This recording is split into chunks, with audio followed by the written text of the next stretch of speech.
يبدأ الأنمي بتاعنا بشاب هيتم إعدامه بسبب جرائمه الكتيرة، وساعتها بيرفع السياف سيفه وبيضرب بس مفيش حاجة بتحصل له، والسيف كمان بيتكسر. فساعتها الكل بيتعصب وبعدها بيجربوا عليه جميع طرق الإعدام وبرضه بيفشلوا. وبعدها بنشوفهم عايزين يعدموه ليه. بنعرف ان هو كان شغال قاتل مع اشهر القتلة في بلدهم، وكان بيقتل الناس من غير اي رحمة. وساعتها الرئيس بيجوزه بنته عشان هو هيعرف يحميها، وكان بيحبها جدا وكان عايش معاها بسعادة. وكان بيرجع كل يوم البيت وهو متغطي بدم الجثث اللي قتلها، ومراته بتكون زعلانة عليه وعلى حاله، وبيكون هو حاسس بيها وبياخد قرار ان هو هيعيش حياة طبيعية وهيبطل كل اللي هو بيعمله. وفعلا بيروح لرئيسه وبيقول له خلاص انا مش عايز اكون قاتل تاني. فبتضايق منه رئيسه وبيسلمه للحكومة وبيشيله كل الجرائم. وبعدها بنشوفه بتكون في بنت قاعدة قدامه بتستجوبه وبتسأله عن عيلته، فبيقول لها الرئيس بتاعي هو اللي قتلهم وانا صغير وما عمليش حاجة وخدني معاه ورباني، وهو كمان اللي سلمني للحكومة، بس بعد كل ده انا مش عايز اقتله او اعمل له اي حاجة. فبتقول له ازاي ده انت قتلت اكتر من 20 جندي لما قبض عليك، فمعنى كده ان في حاجة انت عايز تعيش عشانها، وكل مرة بيحاولوا يعدموك فيها بتقاوم. فيا ترى ايه الحاجة اللي انت عايش عشانها دي؟ وبنعرف ان اسمه هو جابيمارو، وساعتها بيفتكر مراته وان هو عايز يشوفها ويرجع يعيش معاها في سلام. فبتسكت البنت واللي بتكون شكلها عرفت كل حاجة، وبعدها بياخدوه الجنود وبيقولوا له ان دي اخر مرة هيتم اعدامه فيها لان هو هيموت المرة دي. ولما بيدخلوا اوضه الاعدام بيتفاجئ جابيمارو من الجنود الكتيرة اللي في الاوضه ومن البنت اللي كانت بتستجوبه واللي كانت واقفه في نص الاوضه ومعاها السيف. وبتتكلم البنت وبتقول له انا يامادا ويلا عشان انا اللي هعدمك دلوقتي. فبيقلق منها جابيمارو وبيقول لنفسه دي اكيد مش زي السيافين التانيين، وبيكسر الكلبشات اللي في ايده وفي لحظه بتهجم عليه وبتكون خلاص هتموته، بس بيلحق نفسه في اخر لحظه. فبتقول له يامادا انا عارفه انت بتقاوم الموت وعايز تعيش ليه، انت بتعمل كل ده عشان مراتك، لكن سؤال هو انت عارف هي عايشه ولا لا؟ فبيتعصب جابيمارو عليها وبياخد سيفه وبيهجم عليها وبيقول لها مراتي لو حصل لها اي حاجه فانا هخلص عليكم كلكم. فساعتها بتوري له البنت ورقه وبتقول له ده عفو من كل الجرائم اللي عليك والدوله كمان هتحميك بشرط انك تروح لجزيره الحياه. فبيسالها هي ايه الجزيره دي؟ فبتقول له الجزيره دي عباره عن النعيم، ورد واشجار وطيور وحاجات كتيره فريده من نوعها. بيقولوا ان فيها اكسير الحياه واللي بيشرب من الاكسير ده عمره ما بيموت، وده خلى الملك يبعت ناس عشان يجيبوه، بس اللي كان بيروح ما كانش بيرجع. وعشان كده الملك خد قرار وهو ان اللي هيروح الجزيره دي هما المجرمين اللي المفروض يتم اعدامهم، واللي هيرجع بالاكسير هياخد قرار العفو. فبيوافق جابيمارو عشان يرجع لمراته. فبيتعصب القائد وبيامر الجنود انهم يخلصوا على جابيمارو وبيقول للبنت لو اتدخلت هخليهم يخلصوا عليك انت كمان. فبيتعصب جابيمارو وبيظهر قوته الجباره قدامهم وبيترعبوا كلهم من قوته وبيخلص عليهم جابيمارو في لحظه. فبيقول لي يا مدى يلا بينا عشان نجيب الاكسير بسرعه. فبتقول له احنا هنروح للملك الاول عشان تفهم كل حاجه. فبيوافق جابيمارو وبيروحوا على هناك وبيكون الملك جامع كل المجرمين وبيتكلم المساعد وبيقول لهم كل واحد له اختيارين، اول اختيار ان هو يروح الجزيره، وتاني اختيار ان هو يتم اعدامه، واللي هيروح الجزيره ويجيب الاكسير هياخد اعفاء من كل جرائمه. فبيكون في مجرمين رافضين انهم يروحوا الجزيره وبيقوم واحد من المجرمين عشان يمشي، بس واحد من السيافين بيقطع راسه وبيقول لهم ان ده اللي هيحصل في اللي مش هيروح الجزيره. فبيخافوا كلهم وبيوافقوا انهم يروحوا الجزيره. فبيقول لهم المساعد انتوا عددكم كبير على السفن الموجوده ولازم نقلل عددكم. فساعتها المجرم ده بيخلص على مجرم تاني جنبه بعد ما سمع كلام المساعد واللي ما اتكلمش بعد اللي حصل، فبيفهم انهم لازم يخلصوا على بعض. وبالفعل بنشوف بعد وقت صغير بيعدي مش بيفضل حد منهم غير مجموعه صغيره، وبعدها بيركبوا السفينه وبيوصلوا على الجزيره وبيكون كل مجرم معاه سيف، وبتكون يامادا هي اللي بتكون مسؤوله عن جابيمارو. وبيتكلم جابيمارو مع يامادا وبيقول لها ان الاكسير ده موجود لان الرئيس بتاعه ما كانش بيموت، لان كان في ناس حاولوا يقتلوه وهو برضه ما بيموتش، والاكسير ده اكيد هنا في الجزيره. فيامادا بتقول له ماشي. ولما كانوا ماشيين جابيمارو بيقطع الحبل اللي كان مربوط بيه، فيامادا بتقول له ممنوع اي مجرم يفك ايده. فجابيمارو بيكون لسه هيربط ايده فبيضربه المجرم ده اللي بيكون بيستخدم الاسلحه بكل مهاره، وبيقول انا كده خلصت على اول واحد وما كنتش متخيل ان هو هيموت بسرعه كده. فساعتها بيتكلم جابيمارو وبيقول له في ايه يا عم خضتني والله. فالمجرم بيتعصب وبيهجم عليه بكل قوته، بس جابيمارو واقف مكانه سندال في وش الاعداء وبيقول له ده دور في الهجوم. فالمجرم مش بيديله فرصه وبيرمي كل اسلحته عليه، بس جابيمارو بيردهم له وبيعملوا احلى شاورما. وبنشوف يامادا بعدها واقفه وفي لحظه بنلاقي جابيمارو بيهجم عليها وهي بتصد ضربته وبتقول له انت بتعمل ايه؟ فبيقول لها انت هتكوني عائق بالنسبه ليا والمجرمين هيلاقوا الاكسير لو انت مشيتي معايا وانا مش هسمح بكده. وبيهجم عليها تاني وكان هيموتها بس في حاجه منعته، ويامادا كمان بتحاول توقفه بس ما بتكونش عارفه تعمل حاجه. وساعتها جابيمارو بيكسر سيفها وبيجهز عشان يموتها بس في حاجه منعاه، وبتخيل مراته مسكاه وبتقول له ما تموتش حد تاني. وبيكون جابيمارو بيعيط وبيكون في صراع نفسي وبيقول ازاي بعد كل الناس اللي موتهم مش عارفه اموتك. فيامادا بتحس بقدر المعاناه اللي هو حاسس بيها وبتقول له انت انسان طيب والدليل على كده هو انك حاسس بالذنب من اللي انت عملته، وانا حاسه بيك ومسامحاك وهساعدك عشان ترجع لمراتك. وبعدها بنشوف واحد من المجرمين واللي بيحس ان في حشره قرصته فبيقطع ايده مكان قرصه الحشره، فالسياف اللي معاه بيصدمه وبيقول له انت عملت كده ليه؟ فبيقول له دي مش حشره عاديه، وبيوري له ايده وبنشوف انها اتحولت لورد. وبعدها بنروح لجابيمارو واللي بيكون فيه كائن غريب براس سمكه واقف قدامه، فبيهجم عليهم الوحش وبيتفادوا الضربه. وبعدها جابيمارو بيهجم عليه وبيضربه، بس الوحش مش بيتاثر وبيمسكه وبيهبده في الارض. وجابيمارو بيفكر يهرب بس بيلاقي وحوش كتير بتحوطهم من كل مكان، وبيقول كده انا لازم اخلص عليكم، وبيجمع كل قوته وبيهجم عليهم بقوته الناريه المتفجره. وبالفعل بيخلص عليهم، وبيكون في واحد هيخلص عليهم بس بيجي واحد من السيافين وبيخلص عليه،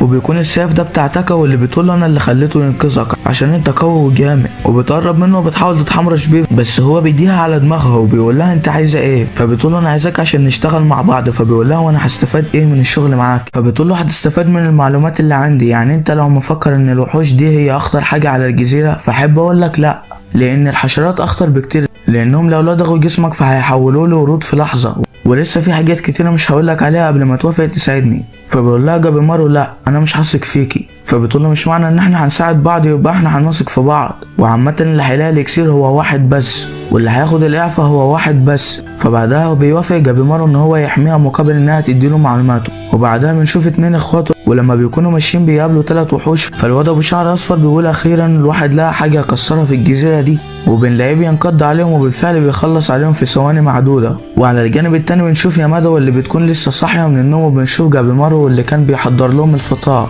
فبتقول له يامادا بتعرف تطبخ ولا هنموت كلنا؟ فبيقول لهم انا متعود اطبخ لنفس الاكلات النباتيه، وكنت بستكشف الجزيره من شويه وانا بجمع مكونات الاكل ده وشفت نباتات على شكل بني ادمين، واعتقد كده ان كل النباتات دي مصنوعه من جثث البني ادمين اللي كانوا على الجزيره. وفي حاجه كمان وهي ان كل الوحوش اللي قتلناها كانت من غير اعضاء، ودي حاجه مش طبيعيه. وساعتها بيقول لهم جابيمارو انا كده بقيت متاكد ان الاكسير فعلا موجود على الجزيره دي.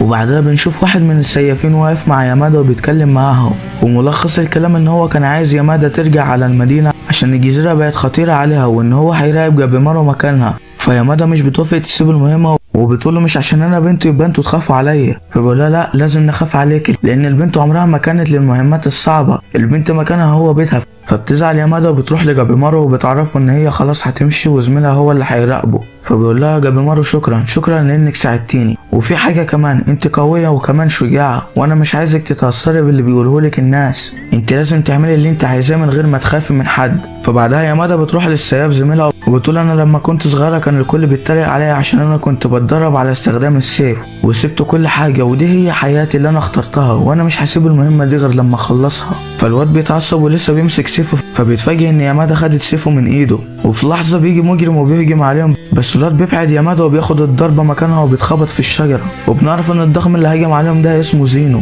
وده هو اخطر المجرمين على الجزيره، بس انت ممكن تشوفه ضخم وخطير بس هو عقله عقل طفل، ولما كان صغير كل اهل قريته عشان كان جعان، والمشكله ان هو جعان دلوقتي ومحدش عارف يقف قصاده. وساعتها يامادا راحت تطمن على زميلها، ولكن زينو كان رايح لهم عشان يخلص عليهم. بعد ما انتهى الجزء اللي فات بزينو هو رايح يخلص على يامادا والسياف زميلها، بيظهر جابيمارو وبيضربه ضربه كسرت بيه كل الشجر اللي كان وراه، لكنه بيقوم تاني من غير ولا خدش، وبيكون جابيمارو واقف مصدوم من قوته، وزينو بيكون خلاص اتعصب وبيشيل شجرة من الأرض وبيرميها على جابيمارو، لكنه بيتفاداها وبيلاقيه هجم عليه تاني وعايز يمسكه، لكن جابيمارو بيبعد عنه وبيهجم عليه بكل مهاراته، لكنه مش بيتأثر بأي ضربة من ضربات جابيمارو. وبعدها بنشوف يامادا وهي عند زميلها وبتحاول إنها تعالجه، لكنها بتفشل وزميلها بيقول لها خلاص أنا حاسس إن أنا هموت، بس قبل ما أموت أنا عايز أعتذر لك عشان قللت من قوتك، وإن أنا كنت عايزك تمشي من الجزيرة دي عشان كنت خايف عليك، لكن أنت قوية، وأنا عايز أقولك على حاجة، خد السيف ده أنت تستحقيه، وعايزك كمان تخلص المهمة بتاعتك. فبتاخد السيف منه وهي حزينة وبتقوله ان هي هتنتقم لموته.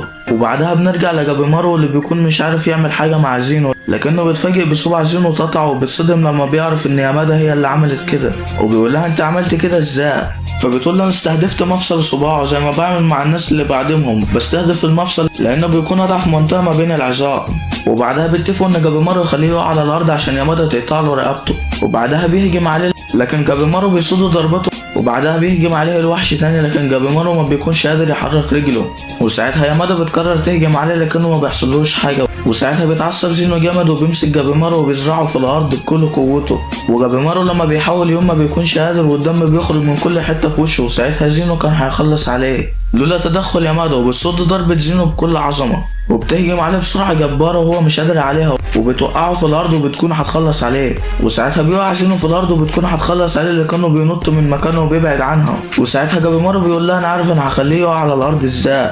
وساعتها بيفعل قوته النارية وبيهجم عليه بيها، وزينو بيصد الهجمات دي، والنار بدأت في الانتشار في كل مكان. ودي هي خطة جابيمارو، وهي انه هيحرق المكان عشان زينو يتخنق ويقع على الارض بسبب الدخان. وفعلا بتنجح خطته، وساعتها يامادا بتروح عنده وهوبا طريق السلام انت. وبعدها جابيمارو بيقول ليامادا يلا نمشي من هنا بدل ما نتخنق احنا كمان. وساعتها بيطلعوا يجروا لحد ما بيوصلوا لاصحابهم، واللي بيلاقوهم باصين على حاجه، ولما بيشوفوا هما بيبصوا عليه بيلاقوا قريه متدمره، وكانوا حاسين ان في حد عايش هنا. على الجانب التاني بنشوف الاتنين الاخوات دول واللي بيكونوا نازلين دعك في الوحوش، وساعتها بيسمعوا صوت، ولما بيمشوا ورا الصوت بيشوفوا بنتين حلوين، ولما البنتين بياخدوا بالهم ان هم موجودين بيقولوا لهم ان دي اول مره بشر يوصل لحد المكان ده، انتوا خلاص هتموتوا. فالواد ده بيبص لهم وهو متعصب وبيقول لهم طالما انتوا مش بشر يبقى انتوا ايه؟ فبيقولوا له احنا من التنسي. وساعتها واحده منهم جسمها بيتحول لجسم راجل، وباين كده ان في معركه كبيره جدا هتقوم ما بينهم. ونروح بعدها لجابيمارو واللي بيكون حاسس ان في حد بيراقبه، ولما بيبص وراه بيشوف بنت،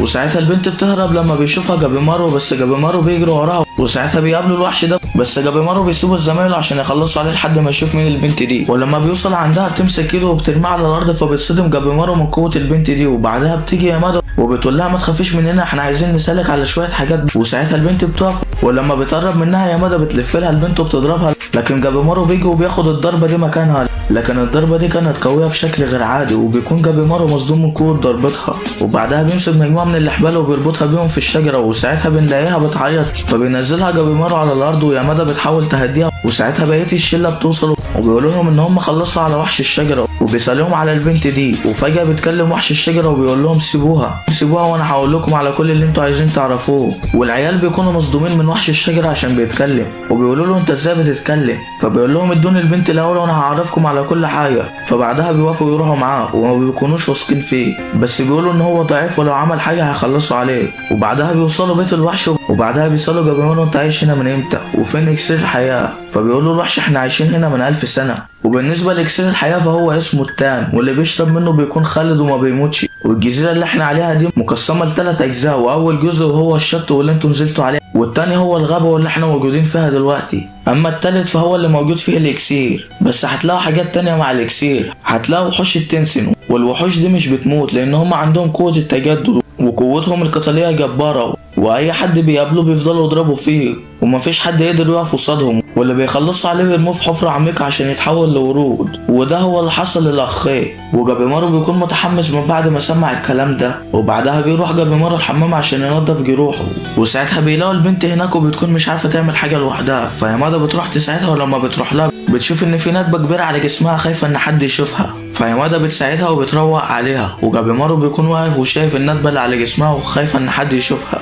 وساعتها بيفتكر مراته واللي كان عندها ندبه كبيره جدا على وشها، وكانت بتخبيها بشعرها لكنها بتكون لسه باينه، وكل ما بيبص في عينها بتتحرك منه عشان الندبه بتاعتها. لكن جابيمارو بيقول لها ما تحطيش شعرك على وشك تاني، انا بحبك زي ما انت، والندبه دي شيء لا يقلل من جمالك، فانت من احبها قلبي وعشقتها عيناه. فبتتاثر من كلامه وبتكون فرحانه. وبعدها بيبص للبنت وبيقول لها انا مش عايزك تخاف ان حد يشوف الندبه بتاعتك، وبيقول لها ان مراته كان عندها ندبه كبيره في وشها، بس هو كان بيحبها جدا، وانه ملقاش واحده في جمالها في العالم ده. ويامادا والبنت بيكونوا متاثرين من كلامه. وبعدها بنشوف 2 بيحاولوا يهربوا من الجزيره بالقارب اللي معاهم ده، والواد ده بيقول للبنت اللي معانا مش هسيبك تموتي على الجزيره دي عشان انت لسه صغيره، احنا هنرجع للمدينه ولما نرجع هخليهم يعفوا عنك. والبنت بتكون فرحانه ومتاثره من كلامه. وساعتها بيلاقوا سفينه كبيره قدامهم، فبيكونوا فرحانين وبيقولوا ان هم هيروحوا بيها بدل القارب الصغير اللي معاهم. بس لما بيقربوا شويه بيشوفوا ان السفينه متدمره وفي سفن كتيره متحطمه، وفجاه بتطلع لهم مجسات وحش وبتهجم عليهم وبيحاولوا يقتلوا الواد والبنت اللي معاه، لكنهم بيهربوا منهم وبيرجعوا تاني على الجزيره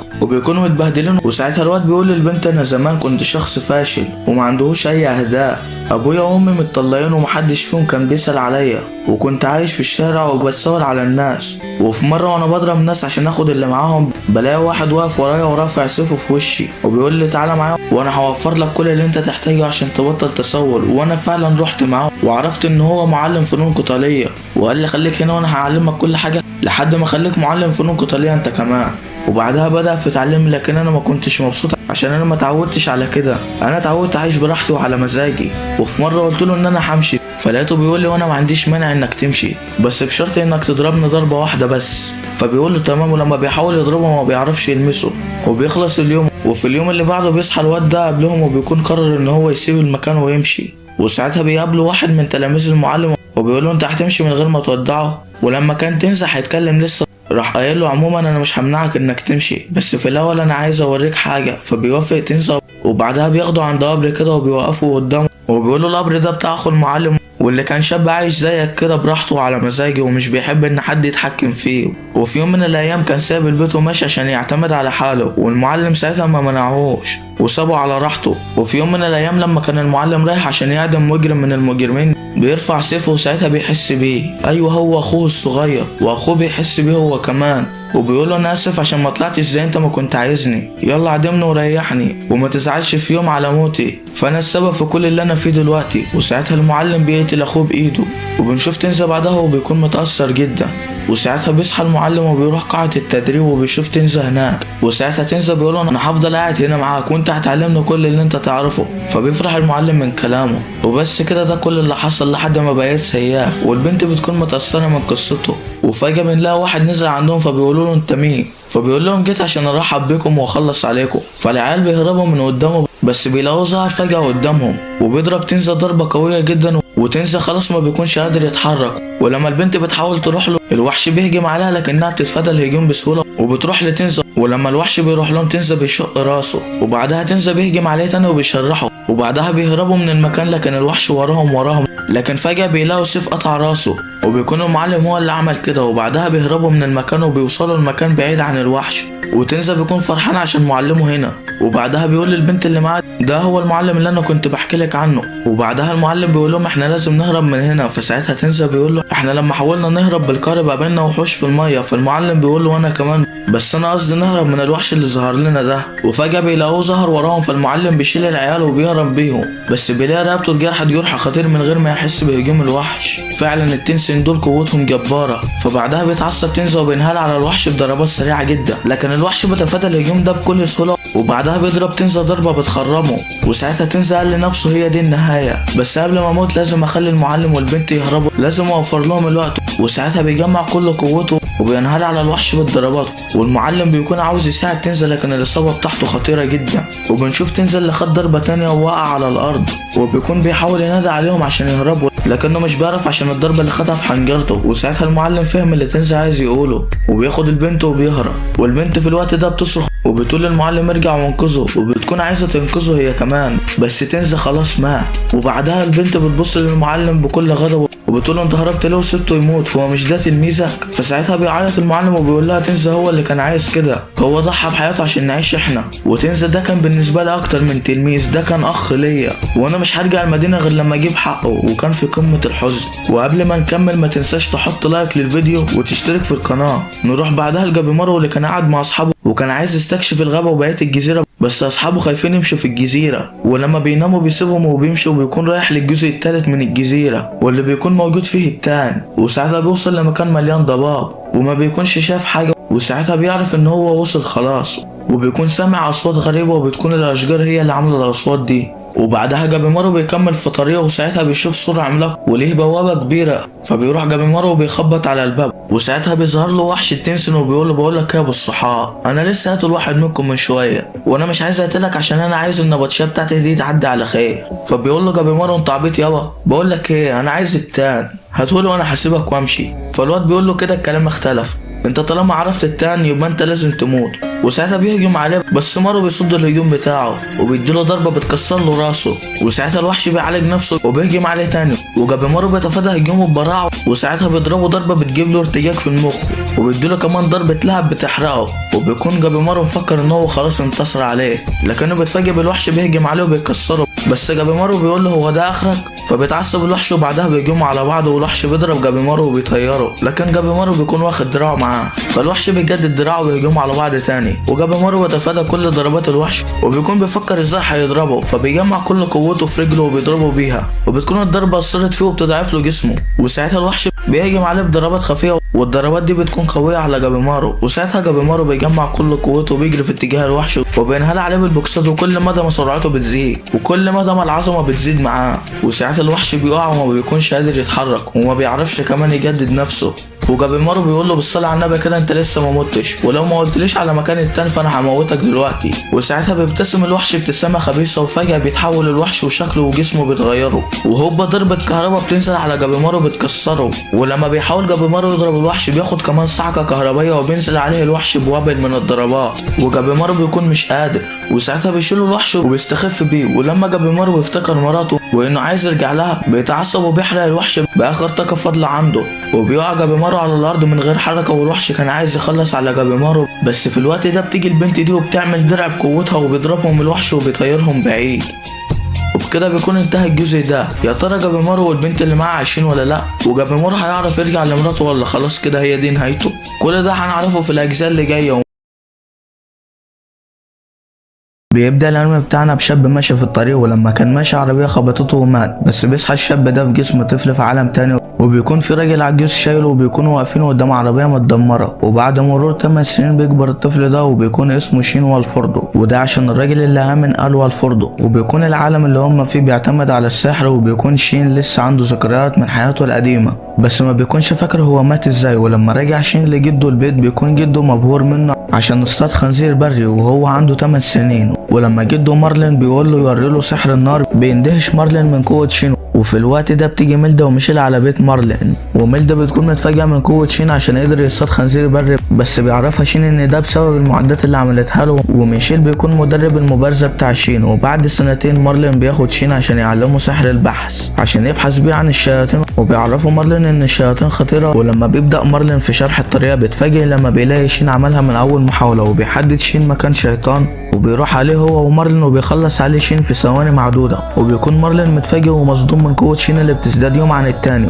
ولما بيرجع مارلين بيتكلم مع ميلدا وميشيل عن سرعة تطور سحر شين وانه في المستقبل هتكون قوته كبيرة جدا، وبيكون مارلين معتبر شين حفيده وميلدا كمان. وبعد مدة بيقرر مارلين ان هو يعرف شين اللي حصل وان هو مش جده، وان هو لقاه عند عربية متدمرة واهله كانوا مقتولين بطريقة بشعة. فبيقول له شين بعدها ماشي يا جدي. فبيكون مارلين متفاجئ ان هو متقبل الموضوع عادي. فبيقول له شين ان هو ما كانش متعلق بابوه وامه عشان كده انا مش زعلان، وكمان انت كنت معايا وميلدا وميشيل كمان، وعشان كده عمري ما حسيت ان انا وحيد، فشكرا لك عشان انت اهتميت بيا. فبيتأثر مارلين وبيعيط من السعادة. ولما بيتم شين 15 سنة بيجتمع كل اصدقاء مارلين وميلدا عشان يحتفلوا بشين، وبيسألوا داسيوم انت قررت تعمل ايه في حياتك؟ بس شين لسه ما حددش حاجة. وبنعرف ان داسيوم هو ملك مملكة ارسل هايدو، بس شين لسه ما يعرفش. وبعدها بياخدهم مارلين على المكان اللي شين بيتدرب فيه، وبيوصلهم شين عن طريق بوابة انتقال، وبيكونوا مصدومين عشان محدش لسه استخدمها في العالم بتاعهم. وبيجمعهم مارلين وبيقول لشين يوريهم التعويذة. فشين بدأ في تنفيذ التعويذة وبيكون الكل مندهش من النار الزرقاء اللي اول مرة يشوفوها. فشين بيضرب التعويذة وبيحصل انفجار كبير وبيكونوا كلهم مندهشين من قوة شين. فميلدا بتمسك مارلين وبتهزقه وبتقول له ايه اللي انت بتعلمه للواد ده. وبنعرف ان ميلدا بتكون مرات مارلين. وبعد ما بيرجعوا على البيت بيتكلم داسيوم مع مارلين وبيقول له المملكة لو عرفت بقوة سحره الدنيا هتقوم ومش هتقعد. وشين بيكون مش فاهم حاجة. فبيقول لهم الملك داسيوم ان شين لازم يروح على مدرسة سحر في مملكته عشان يعرف قد ايه هو قوي ومميز. فبيسألوا شين مملكتك ازاي؟ فبيعرفوا ان هو الملك الثالث لمملكة ارسل هايدو. فبيصدم شين من اللي هو بيسمعه. فبيسألوا عن الباقيين فبيعرف ان كلهم في مناصب عالية، حتى ميشيل كان قائد فرسانه. وبيكون شين مصدوم من كل اللي هو عارفه. بس شين بيسأل داسيوم وبيقول له انت عرفت جدي ازاي؟ فبيقول له ان اول مرة ظهر فيها شيطان بشري كنت انا في الحرب، والشيطان كان قوي وما كانش في حاجة قادرة عليه لدرجة انه دمر الجيش في ثواني. ولما كان جاي عشان يخلص عليها بيجي مارلين وميلدا وبيلحقوني، ومن وقتها واحنا اصدقاء. وشكل مارلين وميلدا معروفين في المملكة. وبعدها بيركبوا العربية وبيكونوا رايحين على المملكة. ولما بيوصلوا هناك والناس بتعرف ان هم وصلوا الكل بيروح عليهم. وبعدها بيوصلوا على بيتهم في العاصمة وبيكون كبير جدا. وشين بيكون مصدوم من مساحة البيت الكبيرة. وبعدها بيحط حاجته وبيروح العاصمة عشان يتمشى فيها شوية. ولما كان معدي بيشوف شوية رجالة كده بيعكسوا بنتين في الشارع. فشين بيروح لهم وبيحط عليهم وبيضربهم، والبنات بيشكروه على اللي هو عمله. وكان في بنت جميلة جدا ومن جمالها شين بقى واقف متنح لها. وبعدها خدهم وراحوا يقعدوا على كافيه عشان يتكلموا شوية ويتعرفوا على بعض. وبنعرف ان البنت الاولى اسمها ماريا والتانية اسمها سيزيليان، بس هنقول لها سيليا وخلاص. وبيعرف شين من كلامهم ان هم هيروحوا نفس مدرسة السحر اللي هو هيروحها. وبيكونوا متفاجئين لما بيعرفوا ان شين هيروح معاهم نفس المدرسة. وبتكون ماريا بتحب مارلين وميلدا وبتقول ان حفيد مارلين وميلدا هيدخل نفس مدرسة السحر، وبتقول ان هو اكيد هيكون قوي زيهم. فشين بعدها بيسلم عليهم وبيمشي، وسيليا بيكون باين عليها ان هي بقت بتحب شين. وبيجي يوم التقديم في المدرسة السحرية، وبيكون في قانون بيمنع اي حد ملكي او نبيل يستخدم سلطته ونفوذه داخل المدرسة، يعني هما كلهم زي بعض. وبيكون شين بيدور على اسمه، لكن بيجي واحد من العائلات النبيلة وبيقول لشين يمشي من هنا، ولما بيحط ايده على كتف شين بيروح شين موقعه على الارض. فبيقوم الواد ده من على الارض وبيقول لشين انت مش عارف انا ابن مين؟ انت مش هتنجب اللي انت عملته ده. فبيجي واحد وبيقول له المدرسة هنا كل اللي فيها زي بعض، واستعمالك لسلطة ونفوذ عيلتك هنا مخالفة يعاقب عليها القانون، ويلا روح من هنا. فبيحط الواد وشه في الارض وبيمشي، وبنعرف ان ده اوج ارثر ابن الملك ديسيو. وبيروح على شين وبيتكلموا مع بعض، وبيكون اوغ سعيد عشان شين بيكلمه كصديق مش كامير. وماريا وسيليا بيكونوا واقفين متفاجئين ازاي شين بيكلم الامير عادي كده. وبعدها بتبدا الاختبارات اللي هتقيمهم. في الاول بيمتحنوا امتحانات ورقي، وبعدها بيقيسوا قوتهم السحريه. وبيكون شين متحمس عشان عايز يشوف قوه الطلاب اللي في نفس سنه، وبعد ما بيشوف سحرهم بيتصدم عشان سحرهم ضعيف خالص، وبيكونوا فخورين بسحرهم. وبعدها بيجي دور شين، بتقول له المدرسه ان هو يدمر الهدف اللي قدامه. فبيقلل شين طاقته السحريه خالص وبيضرب على الهدف وبيدمر المكان كله. وبتتفاجئ المدرسه والطلاب من قوه شين، وبيطلع شين الاول. بعد انتهاء الامتحان بيطلبوا منه اداء خطاب قدام الطلاب عشان هو الاول. وبتنجح سيليا وماريا في الامتحان، وسيليا بتكون مندهشه من شين عشان هو قوته الجسديه كبيره بالاضافه لقوته السحريه العاليه. وبنشوف بعدها الولد اللي ضربه شين وبيكون متضايق جدا عشان شين طلع الاول، وكان بيقول ان شين غش في الامتحان. وبنشوف بعدها شين واللي ميلدا بعتت له هدوم وعليها كتابه سحريه، ومن الصعب انها تتشال، ولكن شين بيقدر يشيلها وبيعدل عليها وبيخلي الزي بتاعه اقوى. ولما بتعرف ميلدا اللي حصل بتصدم وبتقول له ما تعرفش حد باللي انت عملته والا هتحصل كارثه. وتاني يوم بيروحوا مع شين المدرسه عشان الحفل بتاع بدايه الدراسه، وبيجهز شين عشان يقول الخطاب. ولما المدرسه بتنادي عليه بتقول شين والفوردو. فبتتصدم ماريا وسيليا لما بيعرفوا ان شين هو حفيد مارلين وميلدا، وبيقول شين الخطاب بتاعه. وبعدها بينزل شين وبيتقسم الطلاب مجموعات، وكل مجموعه بتروح على فصلها وكل حاجه تمام. ولكن بتروح له ماريا وسيليا وبتقول له ماريا ان في واحد بيطارد سيليا في كل مكان وفرض نفسه عليها.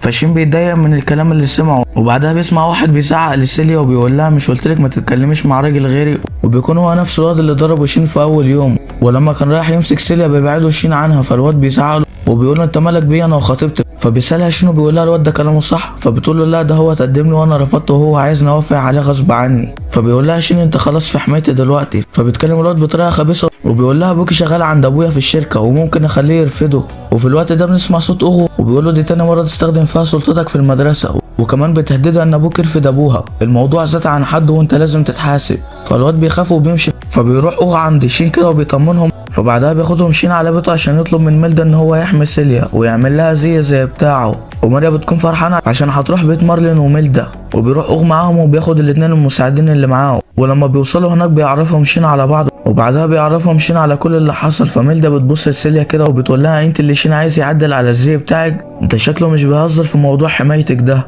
بس لو عايزاه يعدلك على الزي بتاعك جاوبي على سؤالي، هو انت تستاهل الزي ده؟ فبتزعل سيليا من كلامها وبتعيط وبتقول لها لا انا مستاهلش اي حاجه، انا استغليت شين عشان يحميني وانا مش هقبل ان انا اخد الزي ده. وبعدها بتقوم عشان تمشي، بس ميلدا نادت عليها وقالت لها لو انت كنت وافقتي من البدايه كان زماننا رميتك من الشباك، بس انت باين عليك ان انت طيبه وكويسه. وشين قال لها انا ما حسيتش انك خدعتيني، ده انا كنت سعيد عشان انت اللي لجأتي لي. وبتتاسف لها ميلدا وبتحضنها كمان، وساعتها بتعيط سيليا. وبعدها بتاخدها ميلدا عشان تلبسها الزي. وبيكون مارلين قاعد وحاسس ان هو ملوش اي لازمه في القعده دي خالص، وان ميلدا عملت كل حاجه وهو ما عملش حاجه. وبعدها لما بيكون شين بيكتب على الزي بيندهش الكل من اللي بيشوفوه، وبيقول الملك ان الموضوع ده لازم يبقى سر ومحدش يعرفه والا ممكن يحصل مشاكل لشين. وبعدها بيكتب شين على زي اخوه واصحابه وسيليا، وقبل ما بيمشوا بيوريهم شين سحر بوابه الانتقال، وانه اي مكان راحوا قبل كده وشافوا ممكن يوديه لهناك في لحظه. وبيكونوا كلهم مندهشين من سحر شين. وتاني يوم بيروح شين عشان يوصل سيليا المدرسه، والعلاقه بينهم بقت علاقه حب متبادل. وشين كان مفعل طول الطريق سحر البحث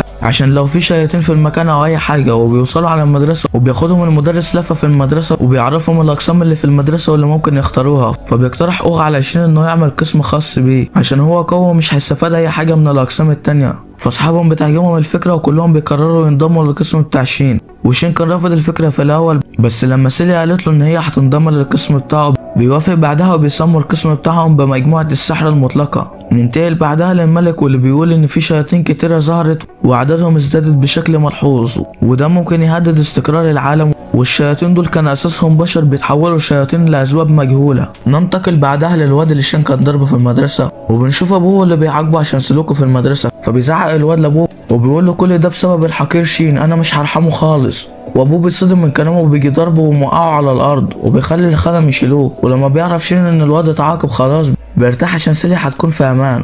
وبعدها بيسألهم شين عن الواد ده هو كان على طول كده، فبيقولوا له لا هو كان كويس لحد ما حضر مع الاستاذ ستروم وسلوكه بعدها اتغير. وفي بيت الولد بنشوف الام وهي بتترجى ستروم وبتقول له يشوف ابنها ويشوف هو متغير كده ليه، فبيوافق ستروم وبيدخل له، واول ما بيدخل بيعمل عليه تعويذه بتخلي عينيه تكون حمراء وبتكون هي دي عين الشيطان. وبعدها خرج ستروم وهو على وجهه ابتسامه خبيثه. وعلى الجانب التاني كان اخ بيكلم شين وبيقول له ان الواد اتعاقب وما عادش لازم ان هو يجيب سيلة المدرسه كل يوم، فبيقول له شين ان بيوتهم قريبه من بعض ومش مشكله لو وصلها كل يوم، وسيلة بتكون محرجه. وبعدها بيعرفهم شين على سحر البحث وقدرته على تحديد اي نية خبيثة زي الشيطان او اي وحش، وبيكونوا مش فاهمين، فبيحكي لهم شين على اول شيطان قتله وهو عنده 10 سنين، فبيتصدموا كلهم من قوة شين. وبعدها بيطلعوا بره عشان يتمرنوا، وساعتها بيحس شين بنية خبيثة حواليهم، وساعتها بيتفاجئ بالواد وهو بيهجم عليهم وكان هيخلص عليهم بهجوم ناري قوي، ولكن شين بيلحقهم بالدرع السحري بتاعه، بس شين يضرب تتحرق من القوة السحرية بتاعت الواد ده. وبكده بيكون الجزء الاول انتهى. يا ترى شين هيعمل ايه وهيتصرف ازاي؟ كل ده هنعرفه في الجزء التاني من حكاية شين. بتبدأ الحكاية في دولة غريبة كان حصل فيها مشاكل ومعدلات الإنجاب عندهم قلت جدا، فعلشان كده الشرطة خدت قرار ومضمونه إن أي حد يكمل 16 سنة هيجيله إشعار بشريكة حياته واللي لازم إنه يتجوزها أو هيدفع غرامة مالية كبيرة أوي. ولما اتطبق النظام ده معدلات الإنجاب ارتفعت تاني، والنظام ده نجح ونتج عنه أطفال معدل ذكائهم عالي جدا، بس ده هيسبب مشاكل مع بعض الناس زي بطلنا واللي اسمه نيجي، وده علشان هو بيحب زميلته في الفصل ميساكي ومش عاوز يجيله الاشعار من الحكومة واللي هيجبره يتجوز ببنت ما يعرفهاش ولا بيحبها، والاشعار ده لو جه لاي حد بيكون ممنوع يحب اي حد تاني. ومرة هم في المدرسة شوية طلاب اتجمعوا علشان يقولوا انهم مش هيتجوزوا من الاشعار ده ابدا، وكان من ضمنهم نيجي. ولما كانوا بيتفقوا جت ميساكي وحطت ايديها معاهم على اساس مش ناوية تتجوز هي كمان. وبيكون نيجي بيحب ميساكي من 5 سنين، وبيفتكر اول مرة شافها لما كانوا في ابتدائي، ولما عطى ميساكي الاستيكة وهم صغيرين وشكرته عشان عطاها لها، ومن ساعتها هو بيحبها وبيكون زعلان عشان هو مش عاوز يحب حد او يتجوز حد غيرها. وتاني يوم ونيجي على الاكل بتقول له امه ان بكره عيد ميلاده وهيتمم 16 سنه، وبتقول له انها فرحانه عشان اخيرا الاشعار هيوصل وابنها هيتجوز. وده على عكس نيجي اللي بيكون زعلان جدا وبيفكر طول الليل وهو على السرير في حبيبته ميساكي، وبيكون ممنوع الدخول في اي علاقه بعد الاشعار. ولو نيجي ما اعترفش بحبه لميساكي دلوقتي مش هيعرف يعترف لها بعدين، فبيقرر ان هو يروح تاني يوم ويعترف لها قبل ما الاشعار بتاعه يوصل. وتاني يوم بينادي نيجي عليها علشان يعترف لها بحبه، ولما بيقول لها انه كان معاها في نفس الفصل وهم صغيرين بتقوله انها مش فاكراه، فبيزعل نيجي جدا وبيقول لها خلاص بعتذر عشان وقفتك، وبعدين بتمشي. بس وهي ماشيه نيجي بيزعق بأعلى صوته وبينادي عليها وبيقول لها النهارده الساعه 6 في حديقه المدرسه، هستناكي ويا ريت تيجي لو حابه يعني. وبعدين بيمشي وبيفضل نيجي في حديقة المدرسة مستني ميساكي لحد الساعة 10، ولكن في الآخر ما بتجيش. وبتيجي الشرطة وبتخلي نيجي يمشي عشان ما ينفعش يفضل لوحده بره البيت بالليل، فبيقول لهم تمام وبيقرر انه يروح. بس وهو ماشي ميساكي بتنادي عليه وتوقفه وبتعتذر منه عشان اتأخرت، وبيقعدوا هما الاتنين على الكرسي. وبيكون نيجي محروق جدا ومش عارف يبدأ كلام ازاي، ولما بتسأله ميساكي عن معلومات في التاريخ بيجاوبها وبيتكلم بسرعة ويحرج، فبتضحك ميساكي وبتقوله انت كنت على طول كده واحنا في الفصل. فبيستغرب نيجي انها لسه فاكراه، وبتقول له ميساكي انها كسبت عليه لما قالت له انها ما تعرفوش في المدرسه. وبيعترف نيجي بحبه لميساكي وبيقول لها انه بيحبها بقاله 5 سنين، وبتعيط ميساكي عشان هي كمان كانت بتحبه. وبتكون ميساكي محتفظه بالاستيكه اللي كان عطاها لها وهم صغيرين، وبتقول له انها كانت بتحبه من يومها. فبيفرح نيجي جدا من كلامها وبيفرح اكتر عشان طلعت بتحبه. بس الساعه بتوصل 12 وبيبعتوا اشعار لنيجي على البنت اللي المفروض يتجوزها، وبيستغرب نيجي من الاشعار ده جدا عشان شريكه حياته هي ميساكي، وبيكون فرحان جدا. بس 2 من الحكومة بييجوا علشان يسلموا الإشعار الحقيقي، وبتفاجئ نيجي علشان في بنت تانية مكتوب عندهم. ولما بيقولهم نيجي على اللي حصل وإن جاله إشعار من شوية بإنه هيتجوز ميساكي بيقولوا له الكلام ده مش حقيقي، وبعدين بيمشوا. وبتكون ميساكي حزينة جدا عشان ما عادش ينفع تحب نيجي، وبتبارك له بعيد ميلاده وبتقول له إنها فرحانة عشان اعترفت له بحبها. وبتتمنى له السعاده وبتجري وهي زعلانه وبتعيط، بس نيجي بيجري وراها وبيلحقها وبيقولها انه بيحبها ومش هيسيبها ايا كان، فبتعيط وبيحضنوا بعض هما الاتنين. وبيكون الاشعار وصل للبنت اللي المفروض يتجوزها نيجي، وبيكون البنت دي اسمها ليلينا. وتاني يوم بيتجمع العيلتين عشان العريس يشوف عروسته، وبيكون نيجي زعلان جدا عشان مش هيتجوز حبيبته ميساكي. واول لما نيجي بيشوف ليلينا بيتصدم قوي عشان البنت بتكون جميله، وبيقول نيجي انه اول مره يشوف واحده بالجمال ده. واثناء ما كانوا قاعدين بيتعرفوا على بعض بيكون نيجي باين انه محبط وزعلان، ولما بتيجي ليلينا تكلمه مش بيرد عليها، فبتزعل البنت وبتقوم تزعق وبتقول لهم انا مش هتجوز العبيط ده. وبعدين بتمشي وبتقترح العيله على نيجي ان هو يدور عليها علشان يقربوا من بعض اكتر. ولما نيجي كان بيدور عليها حط ايده على باب كده بالغلط فطلعت ليلينا جوه، ولما شافها حسوا هما الاتنين بالاحراج، وبتكون ليلينا زعلانه وبتعيط عشان هي بوظت الجواز. وبيطلع ان ليلينا كمان كانت خايفه انها تتجوز بس قررت تواجهه، وبعد كده حصل لها الموقف ده. فبيزعل نيجي من اللي عمله معاها وبيعتذر لها وبيقول لها ان اللي حصل ده علشان بيحب بنت تانية ومش عاوز يبعد عنها. وبتكون ليلينا فرحانه وهو بيحكي لها وطلبت منه يحكي لها على التفاصيل كلها، فبيقول لها نيجي على كل اللي حصل، وبيقول لها انه عاوز يتعرف على ميساكي اكتر ويتكلم معاها اكتر ويعرف هي بتحبه في ايه كمان. فبتقرر ليلينا انها تساعده وتعرفه على ميساكي، فبيفرح جدا. وتاني يوم بيروح نيجي على المدرسه وبينبهر صحابه من جمال شريكته، وبيكونوا فرحانين لصاحبهم علشان حبيبته طلعت جميله جدا. وبيكون الكل فرحان لنيجي عشان اخيرا هيتجوز، بس ميساكي باين انها زعلانه جدا ولكن مش بتبين. وبتكون ليلينا طلبت من نيجي يروح لها المدرسه عشان يتفقوا على خطه، فبيروح لها نيجي على المدرسة، لكن بتكون ليلينا تعبت وراحت على غرفة الممرضة. فبيروح عليها نيجي وبيتكلموا شوية، وبعد ما بيخلصوا بيروحوا فبيشوف نيجي ميساكي وهي ماشية، ولما بيقول ليلينا عليها بتروح عليها وبيبدأوا يتعرفوا، وبتسأل ليلينا ميساكي عن مشاعرها ناحية نيجي. وبيكون نيجي وراهم أصلا، وبتقعد ميساكي تحكي لها هي بتحبه من امتى وبتحبه قد ايه. وبتكون ليلينا متأثرة جدا وفرحانة بقصة حبهم، وبتفرح ميساكي عشان أول مرة تحكي لحد عن حبها لنيجي. وبعدين بتمشي، وبعد ما بتمشي بتقعد ليلينا تعيط من الفرحة عشان أول مرة يكون عندها صديقة. وبيكون نيجي فرحان ومفكر ميساكي ما شافتهوش. وبتكون ليلينا بعد ما شافت قصة الحب بتاعتهم بتكون مقررة تقف جنبهم لحد لما يتجوزوا هما الاتنين.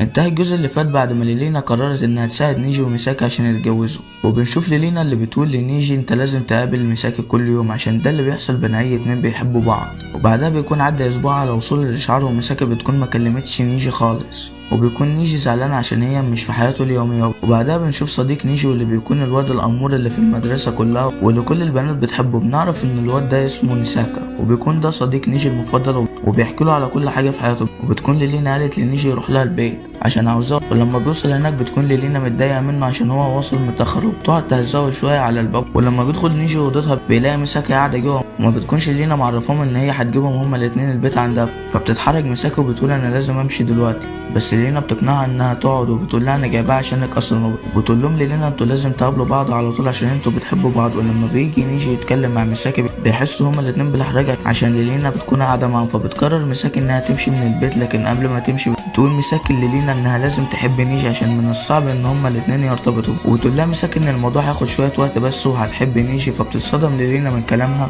وبتقول لنيجي انت لازم تكلم ميساكي كل يوم وتقابلها عشان ما تحبهوش. ولما بيروح نيجي المدرسه بياخد باله ان في نظرات غريبه بين ميساكي ونيساكا صاحبه، فبيفكروا بيحبها وفي بينهم حاجه. ولما كان نيجي بيغير هدومه من حصه التربيه الرياضيه كان بيفكر في اللي حصل لحد ما الطلاب كلهم مشوا وما فاضلش غيره هو اللي بيغير هدومه. فبيطلع يجري عشان يحضر الحصه اللي بعدها، بس هو بيجري بتناديله ميساكي وبتوقفه على جنب وبتساله على اللي قالته له لينا. فبيقول لها هي قالت لي قبلك كل يوم واديكي قبله، استغفر الله العظيم. فبتستغرب ميساكي، وبعدها بنلاقيها هي اللي بتديله قبله، استغفر الله العظيم. فبيشوفوا ميساكي لما بيكون ماشي بس مش بيتكلموا. وفي اخر اليوم بيسال نيجي ميساكي عن العلاقه بينه وبين ميساكي، فبيقول له مفيش حاجه بينه وبينها. وتاني يوم بتكون لينا بتتغدى عند نيجي عشان امه عزمتها عشان يتعرفوا على بعض اكتر، وبتتكلم ام نيجي عنها هي وجوزها لما وصلهم الاشعار، وتحط ليلينا ونيجي في موقف محرج. وبتكون ليلينا مستغربه من قصه حبهم ولكن بتكون مستمتعه. وبعد الاكل بيروح نيجي وليلينا على اوضه نيجي عشان يكونوا على راحتهم اكتر. ولما بيكونوا ماشيين بيمسك نيجي ايد ليلينا، وبتكون ليلينا محرجه وحاسه انها بدات تحب نيجي. ولما بيروحوا اوضه نيجي بتصدم ليلينا وبتقول له اوضتك عامله زي المزبله. فبتقرر ليلينا انها تنضفها عشان مش بتحب تقعد في مكان مش نضيف. وبيكون نيجي باين عليه انه بدا يحب ليلينا وبيقعدوا مع بعض. وبتسال ليلينا نيجي عن ميساكي، فقال لها احنا تقابلنا وحصل بينا استغفر الله. وليلينا مش بتكون زعلانه وبتقول نيجي يحكي لها عن قصه حبهم، فبيحكي لها نيجي وبيكون متاثر. وبنشوف ليلينا واللي بتكون متاثره، وبنعرف ان ليلينا ما حبتش حد قبل كده ومش عارفه الحب بيكون ازاي اصلا. وفجأة وهم قاعدين بتيجي الحكومة عشان تعرف هما مناسبين لبعض ولا لا، وبيكون الاتنين بيتكلموا زي بعض، وبتقول لهم موظفة الحكومة انتم مناسبين لبعض جدا، وبتقول لهم ان الاشارات عمرها ما بتجيب غير الشخص المناسب للتاني. وبعدها بيمشوا، بس قبل ما بيمشوا بيسألوا نيجي على عنوان ميساكي، فبيتصدم نيجي وبيكون مفكر ان اشعار ميساكي وصل وانه مش هيشوفها تاني وانها هتتجوز. ولما بتشوف ليلينا حالته بتحاول تهديه وبتقول انت لازم تسأل ميساكي على كل اللي حصل. فبيقول لها نيجي انه قرر يسيب ميساكي عشان تعيش حياتها، بس بتقول له ليلينا انت لازم تحارب عشان حبك لميساكي. وتاني يوم بيسأل نيجي ميساكي عن الاشعار اللي وصل لها وبيقول لها الشخص كويس ولا لا، فبتقول له ميساكي ان الحكومة كانت رايحة عشان اهلها مش عشانها، وبتقول له حتى لو الاشعار وصل هتكون انت الشخص المميز بالنسبة لي. فبيتأثر نيجي وبيكون بيلوم نفسه عشان كان قرر يسيبها. وبنعرف ان ميساكي عندها صاحبة واسمها شو، وبتكون عارفة عنها كل حاجة، وشو بتاخد بالها ان الحب مبهدل ميساكي. ولما بيرجع نيجي على البيت بيكلم لينا وبيقول لها ان الاشعار ما وصلش لميساكي، فبتفرح لينا جدا وبتقول لنيجي انهم هيخرجوا للتخييم، وبتقول انها عزمت ميساكي معاهم. فبيتصدم نيجي وبيكون محرج وفرحان عشان ميساكي هتروح معاهم رحلة التخييم، فبيقول لها نيجي عادي لو جبت صديق معايا، فبتقول له عادي.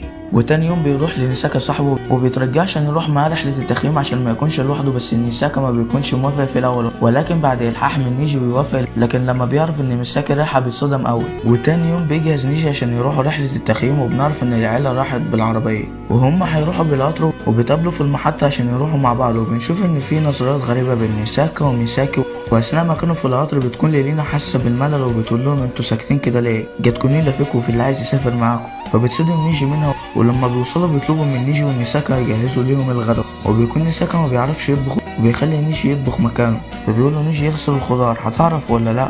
فبيقول له نيساكا انت شايفني غبي يا عم؟ فبنلاقيه بعدها بيقول لنيجي اي نوع من الصابون اختار، وبنشوف نيجي اللي قرب يتشل خلاص. وبعد ما بيخلصوا طبخ الاكل بيعجب الامهات وبيمدحوا في نيساكا عشان مفكرين هو اللي طبخ، وبيقولوا نيجي يروح ينادي على البنات عشان ياكلوا. ولما نيجي بيوصل لهم بيلاقيهم لابسين هدوم السباحه وبيلعبوا في الميه، وعشان ابننا نيجي محترم مش بيبص عليهم. استغفر الله العظيم منك يا نيجي، ما عادش في حد محترم. المهم ولما بتشوفوا ليلينا وبتكون خارجاله رجليها بتتعور، فبيشيلها نيجي عشان يوديها للمخيم، وبيكون الموضوع محرج جدا بالنسبه لهم. وبتكون ميساكي جايبه حاجتهم اللي كانوا سايبينها عند النهر، بس بتقابل نيساكا وبيتكلموا مع بعض. ولما بيشوفهم نيجي بيكون زعلان جدا وبيكون مفكر ان نيساكا بيحبها هو كمان. ولما كانوا قاعدين بالليل بيسأل نيجي نيساكا عن اللي بيحصل بينه وبين ميساكي، بس ليلينا بتيجي وبتقاطعهم وبتقول لهم تعالوا نتمشى في الغابة، وبتقسموا الفريقين، فريق ليلينا ونيساكا والفريق التاني نيجي وميساكي، وبيكون دايما تخطيط ليلينا عشان تقربهم من بعض اكتر. وبنشوف نيجي وميساكي ماشيين وماسكين ايد بعض عشان الضلمه، وبنشوف ميساكي حشرة مضيعة فبتمشي وراها لكن في الاخر بتقع، ولما بيحاول نيجي ينقذها بيقع وراها وبيحصل معاهم موقف استغفر الله العظيم. وفي نفس الوقت بنشوف ليلينا ونيساكا وبيكون نيساكا فاهم اللي ليلينا بتعمله، وبيقول لها كل اللي بتعمليه ده هيجي على دماغك في الاخر. وبيقول لها لو نيجي اختار ميساكي انت مش هيكون ليكي دور في علاقتهم وهتتجوزوا واحد وممكن يطلع مش كويس ويبهدلك، وبعد ما نيجي ينفصل عنك هيضطر يدفع الغرامه، وعشان كده مش هيعرف يدخل الجامعه اللي بيحلم بيها، ولو قدر يجمع الفلوس مش هيقبلوا له لانهم مش بيقبلوا الناس اللي سابوا شركائهم. فبتتصدم ليلينا وتقول له كل اللي انا كنت عايزاه ان اجمع اتنين بيحبوا بعض، فبيقول لها نيساكا ان الكلام ده بينفع بس في الافلام، فبتزعل ليلينا جدا. وبيشوف نيساكا حشره مضيعه فبيمشي وراها، وبيشوفوا نيجي وميساكي اللي بيكونوا في قمه الاحراج، وبيمشي نيجي طول الطريق مكسوف ومحرج. ولما بيوصلوا عند مكان الحشرات المضيعه ويكونوا فرحانين، وبتكون ميساكي متأثرة عشان النوع ده من الحشرات لما بيحط البيض بتاعه بيموت، يعني الحشرات بتضحي بكل حاجة عشان تحب بس. وبيمسك الأربعة ايد بعض وبيستمتعوا بالمشهد، وبعد يومين بيرجع كل واحد على بيته. بيكون نيجي زعلان وهو ماشي، فبتلاحظ ليلينا وبتحاول تخفف عنه، فبتسأله عن حاجة في التاريخ، وعشان هو بيحب التاريخ بيجاوبها بكل حماس وبيفرحوا وبيحسوا هما الاتنين انهم بدأوا يحبوا بعض. بيبدأ الجزء ده بليلينا وهي بتحلم بنيجي وبقت حاسه بتقلب في مشاعرها وحاسه انها بتحب نيجي، فبتروح ليلينا المكتبه عشان تقرا عن الحب عشان هي بتكون ما تعرفش حاجه عنه. فبتشوفها واحده زميلتها في المدرسه وبتنادي عليها، وبتكون البنت دي التانية على الفصل لان ليلينا بتكون الاولى على طول.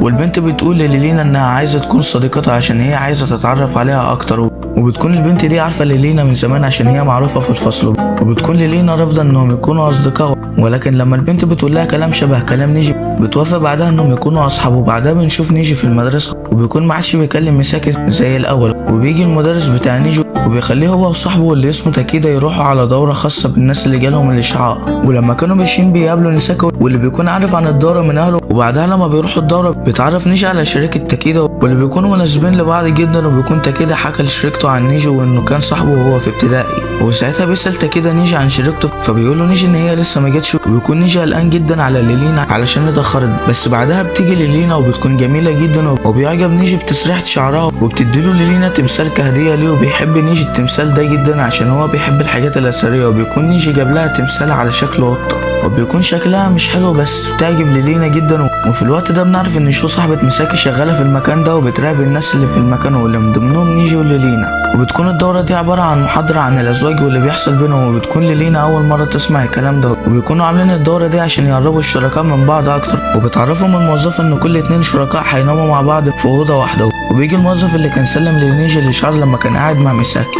وبيقوله أنت لازم تختار واحدة منهم في أسرع وقت، وكمان بيقوله إنه هيكون متراقب في الأوضة. فبيتصدم نيجي وبيخاف. وفي الوقت ده بيسمع بنت بتتكلم مع شريكها وبتقول ان هم لازم يقربوا من بعض في المكان اللي جاي عشان ما يحصلهمش مشاكل، وممكن درجاتهم تقل كمان في المدرسه، وممكن كمان يترفضوا من المدرسه. ولما بيروح نيجي وليلينا على اوضتهم بيكون نيجي خايف على ليلينا وبيكون خايف لا تقل درجاتها في المدرسه لو عرفوا انهم بيمثلوا انهم مرتبطين، وبيكون عايز يبين انهم مبسوطين عشان محدش يلاحظ. وبيروح على ليلينا وبيعمل نفسه بيبوسها، ولكن بيبوسها بجد. لكن بتزعل ليلينا جدا منه عشان عمل كده، لكن بيقول لها ان هو عرف ان في كاميرات هنا وانهم متراقبين، ولو ما كانش عمل كده كانوا هيتعاقبوا هما الاتنين.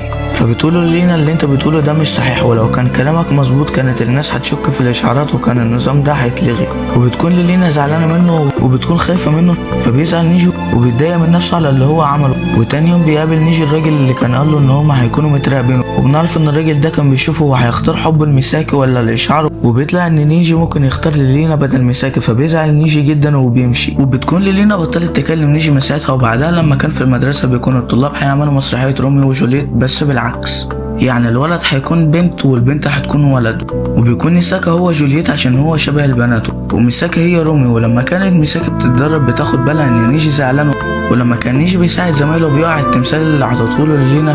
فلما كان بيجيب التمثال ايده اتعورت، ولما عرفت ميساكا اللي حصل بتروح له بسرعه عشان تطمن عليه، وكمان بتساله هو زعلان ليه كده. فبيحاول نيجي يخبي عليها لكن ما بيعرفش، فبيقول لها ان هو زعلان عشان ضايق لينا وجرح مشاعرها، وهي بطلت تكلمه بقالها شهر وهو مش عارف يعمل لها ايه. فبتقول له ميساكا ان هي هتقابلها عشان تعرف هي فيها ايه.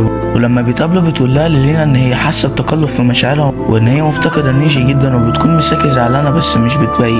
وفي الوقت ده بيكون نيجي قابل الراجل اللي سلمه الاشعار وبيحكي له نيجي عن مشكلته. فبيقول له الراجل ان هو عارف مشكله زي مشكلته حصلت مع شخص قبل كده، وبيكون الشخص ده اتحط في نفس المشكله بتاعت نيجي، ولكن الشخص ده اختار شريكته من الاشعار ورفض البنت اللي بيحبها، عشان كده هو ندمان طول حياته. فبيقول لنيجي ان هو لازم يعمل الصح ويفكر كويس عشان ما يندمش طول حياته زي الشخص ده. فبيتأثر نيجي من كلامه، وبعدها بيروح عشان يكلم لينا ويعتذر لها عشان يخرجوا مع بعض، وبيكون حاسس ان هو بيحب لينا اكتر، لكن لينا مش بترد عليه. وفي الوقت ده بنشوف ميساكي واللي بتكون زعلانه عشان لينا بتحب نيجي وحاسه ان هي هتكون بره حياته، وبتكون زعلانه جدا. وبعد مده بتبعت لينا رساله لنيجي بس عن طريق البريد، وبتقول له فيها ان هي بقت بخير وموافقه يخرجوا مع بعض، وبتقول له انها اسفه عشان ما كانتش بترد عليه. ولما كان نيجي بيقرا الرساله بيكون فرحان وبيروح المدرسه وهو مبسوط. ولما كان في المدرسه بيساعد زمايله في التجهيز للمسرحيه، وبنشوف ميساكي ونيساكا وهما بيتدربوا، وبيكون نيساكا مكسوف عشان هو اللي هيكون البنت والناس هتتريق عليه. وبعدها بيتقابل نيجي وميساكي، وبتكون ميساكي فرحانه عشان نيجي فرحان. وفي نهايه اليوم لما كان نيجي ونيساكا مروحين بيكون نيساكا قرر يسيب المسرحيه عشان هيكون بنت والناس هتتريق عليه، لكن نيجي بيقنعه في الاخر. وبنشوف بعدها نيجي واللي بيكون بعت رساله للينا وبتكون شافتها وردت عليه، وبتكون العلاقه بينهم بتتحسن. وبنشوف ميساكي واللي بتكون بتتمرن كتير عشان ما تفكرش في نيجي، وبيكون ورق الدعايه بقى جاهز، وبيروح نيجي عشان يوزعه فبيقع ورق الدعايه منه. فبتشوفه ميساكي وبتساعده، فبيقول لها نيجي انا حاسس انك مش كويسه. فبتقول له ميساكي ان هي ضغط على نفسها في التدريب عشان تكون بعيده عنه. ولما بينزلوا على جنب كده بره المدرسه بتساله ميساكي عن لينا، وبتقول له بقت بتحبها ولا لا. انا عارفه ان هي جميله ولطيفه، بس نيجي بيقول لها انا بحبك انت مش كده، ولا هو ايه الحب اصلا؟ بتضحك ميساكي ضحكه كلها زعل، وبتقول له الحب لما تكون مهموم طول يومك ولما تشوف اللي بتحبه تنسى كل همومك وتكون فرحان. الحب هو انك تكون مستني اللي انت بتحبه لفتره طويله عشان تشوفه مره واحده بس وهو معدي. ميساكي بتكون بتقول كده وهي حزينه جدا، بتقول يا نيجي انا حبيتك من 5 سنين وكل يوم كان بيعدي كان بيزيد حبك عندي اكتر واكتر، ولما كنا في ابتدائي اتمنيت نروح رحلة مع بعض، ولما كنت في اعدادي اتمنيت اعترف لك بحبي، ولما كان زمايلي بيتكلموا عن الحب كنت انت اللي بتيجي في بالي على طول. وبنشوف ميساكي واللي بتكون زعلانة وبتعيط وبتقوله بعد الحب ده الاشعارات اختارت لك بنت تانية والمفروض ابعد عنك، والمفروض ان انا ما اقولكش الكلام ده دلوقتي، بس انا بحبك يا نيجي. نيجي بعد ما شافها في الحالة دي ما قدرش يمسك نفسه وراح عندها وحضنها. ميساكي عينيها كلها دموع، ونيجي في الوقت ده عرف هي مين حبيبته الحقيقية، وعرف ساعتها قد ايه هو كان غلطان في حقها. بس بعدها ميساكي حست بالذنب ناحية ليلينا فبتتأسف لنيجي وبعدها بتمشي. وبعدها بنشوف نيجي واللي بيكون بيوزع ورق الدعاية على الناس عشان تشوف المسرحية بتاعت فصلهم. وفي الوقت ده بنشوف نيجي ميساكي وهي في هدوم العرض وبتكون جميلة في اللبس ده، وساعتها بيروح عليها شوية من البنات عشان يتصوروا معاها، وبتيجي شو بنتين تانيين عشان يشوفوا ميساكي. فبيخلع نيجي من المكان عشان في بنت كانت بتضربه وهو صغير وبتكون واقفة عند شو. لما بيمشي من المكان بيقابل الراجل من الحكومة، وبنعرف ان هو كمان هيكون في المسرحية عشان هو بيكون المسؤول عن الناس اللي جالها اشعار واللي من ضمنهم نيجي. ولما نيجي بيسأله عن الاشعار اللي جاله وكان بيجمعهم ميساكي بيقول له الراجل ان الاشعار ده مش حقيقي، فبيزعل نيجي جدا. وبنشوف لينا واللي بتكون وصلت على الحفلة، وبنشوف صاحبتها واللي بتكون جات معاها. ولما كان نيجي بيوزع ورق الدعاية بيشوف لينا وبيكونوا محروجين جدا من بعض فبيسيبوا لينا وبتطلع على الحفلة، وبيكون نيجي زعلانة علشان مفكرها زعلانة منه. ولما بيحكي لنيساكي على اللي حصل بيقول له نيساكي ان هي عمرها ما هتيجي المسافة دي وهي زعلانة منه. وبنشوف بعدها الطلاب اللي جهزوا عشان المسرحية، وبيكون نيجي واقف كده ومش لاقي حاجة يعملها عشان يساعدهم بيها، ولكن لما بيجي يساعدهم مش بيعرف. لكن لما بيكون واقف عند نيساكي بيقول له نيساكي ان هو اللي اقنعه يجي المسرحية، ولما كانش يقنعه ما كانش هيمثل في المسرحية. فبيتأثر نيجي بكلامه، وساعتها لما بيشوف نيساكي في لبس جولييت بيندهش منه عشان هو بيكون شبه البنات جدا. ولما بتبدأ المسرحية بتكون ميساكي مش مركزة، بس لما نيجي بيشجعها بتتحمس وبتأدي أداء رائع وبينبهر الجمهور من العرض. وبعد العرض لما كان نيجي ماشي بيقابل شو اللي بتسأله عن الإشعار اللي بيجمعه ميساكي، فبتصدم نيجي عشان محدش يعرف عن الإشعار ده غير ميساكي والاتنين من الحكومة. فبيسألها نيجي وبيقول لها ميساكي اللي قالت لك، فبتقول له ميساكي ما قالتش حاجة. فبتصدم نيجي وبتكون شو عارفة ان ميساكي تعبانة بسبب حبها لنيجي عشان كده وقفت نيجي وقالت له كده، وبتقول له ان البنت اللي المفروض تتجوزها هي ميساكي. فنيجي بيتصدم بعد ما بيسمع كلامها، وليلينا كمان سمعت الكلام ده وهي ماشية. فلما بتروح ليلينا عشان تفهم اكتر بتمشي شو، وبيكون نيجي وليلينا واقفين مصدومين من الكلام اللي سمعوه.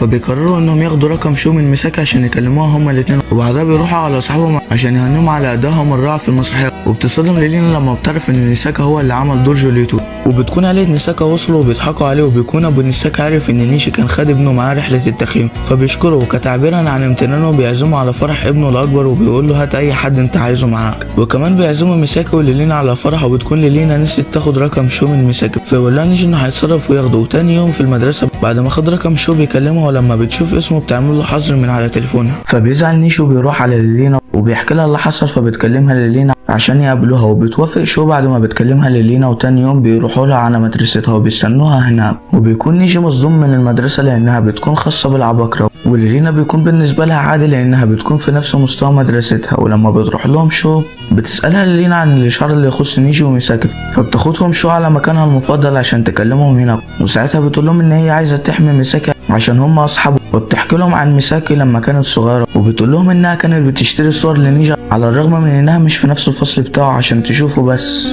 وبتقول لهم شو ان هي مش عايزة ميساكي تكون زعلانة وان الرابط بينها وبين نيجي مش مجرد اشعار. وبتكون ليلينا مصدومة عشان ميساكي ما قالتلهاش على كل ده، وبيكون نيجي قاعد مصدوم ومتأثر. وفي الوقت ده بيجي الموظف بتاع الحكومة وبيقول للشو تسكت عشان هو المسؤول عن نيجي وليلينا، وبيعرفها ان هي كده بتفسد العلاقة بينهم. فبتمشي شو من المكان، وبيعرفهم الراجل ان جدة شو هي اللي اسست نظام الاشعارات، وعشان شو ذكية ممكن ان هي اللي تمسك الاشعارات مكان جدتها في المستقبل. وبعدها بيروح نيجي وليلينا وبيكونوا مصدومين من اللي عرفوه، وبتكون ليلينا زعلانة ومفكرة ان الاشعار بينها وبين نيجي كان غلط ومش حقيقي. فنيجي بيطمنها وبيمسك ايدها وبيمشوا، وبيكون نيجي بيحس بمشاعر حب ناحية ليلينا. وتاني يوم بيروح نيجي ونيساكا والبنات على فرح اخو نيساكا، وبيكون نيجي بيفكر وهو ماشي هيختار من ليلينا ولا ميساكي. وبعد ما بيوصلوا بيقعدوا مع بعض، وبيدخل العريس والعروسة بالإطلالة الجميلة، وبتكون ميساكي وليلينا مبسوطين وفرحانين. فبعدها بتبص ليلينا لميساكي وبتشكرها عشان هي أحسن صديقة ليها، وميساكي كمان بتقول لها أنا فرحانة عشان انتي صاحبتي وكمان انتي جميلة ومرحة وبتقول لها على فكره انت هتكوني اجمل من العروسه في فستان الفرح، وكمان ما تنسيش تعزميني على فرحك انت ونيجي. وبتكون ميساكي بتقول كده وهي كلها وجع من كل المشاعر اللي كاتماها جواها، وليلينا بتكون مستغربه ومش فاهمه حاجه. ولما بيخلص الفرح بيخرجوا عشان ياخدوا صوره جماعيه ويحدفوا الورد، وفي الوقت ده نيجي بيدور على تليفونه ومش بيكون لاقيه، وبيكون افتكر ان هو نسى في المكان اللي هم كانوا قاعدين فيه. ولما بيروح هناك بيتصدم من اللي شافه، بيشوف ميساكي وهي قاعده على الارض ومنهاره من العياط لانها ما قدرتش تكبح مشاعرها طول الفتره دي وفضلت تعيط. وبيكون نيجي مش عارف يعمل ايه دلوقتي، فميساكي بتقول له بصوت كله وجع قول لي انك بتحبني حتى لو كان ده كده.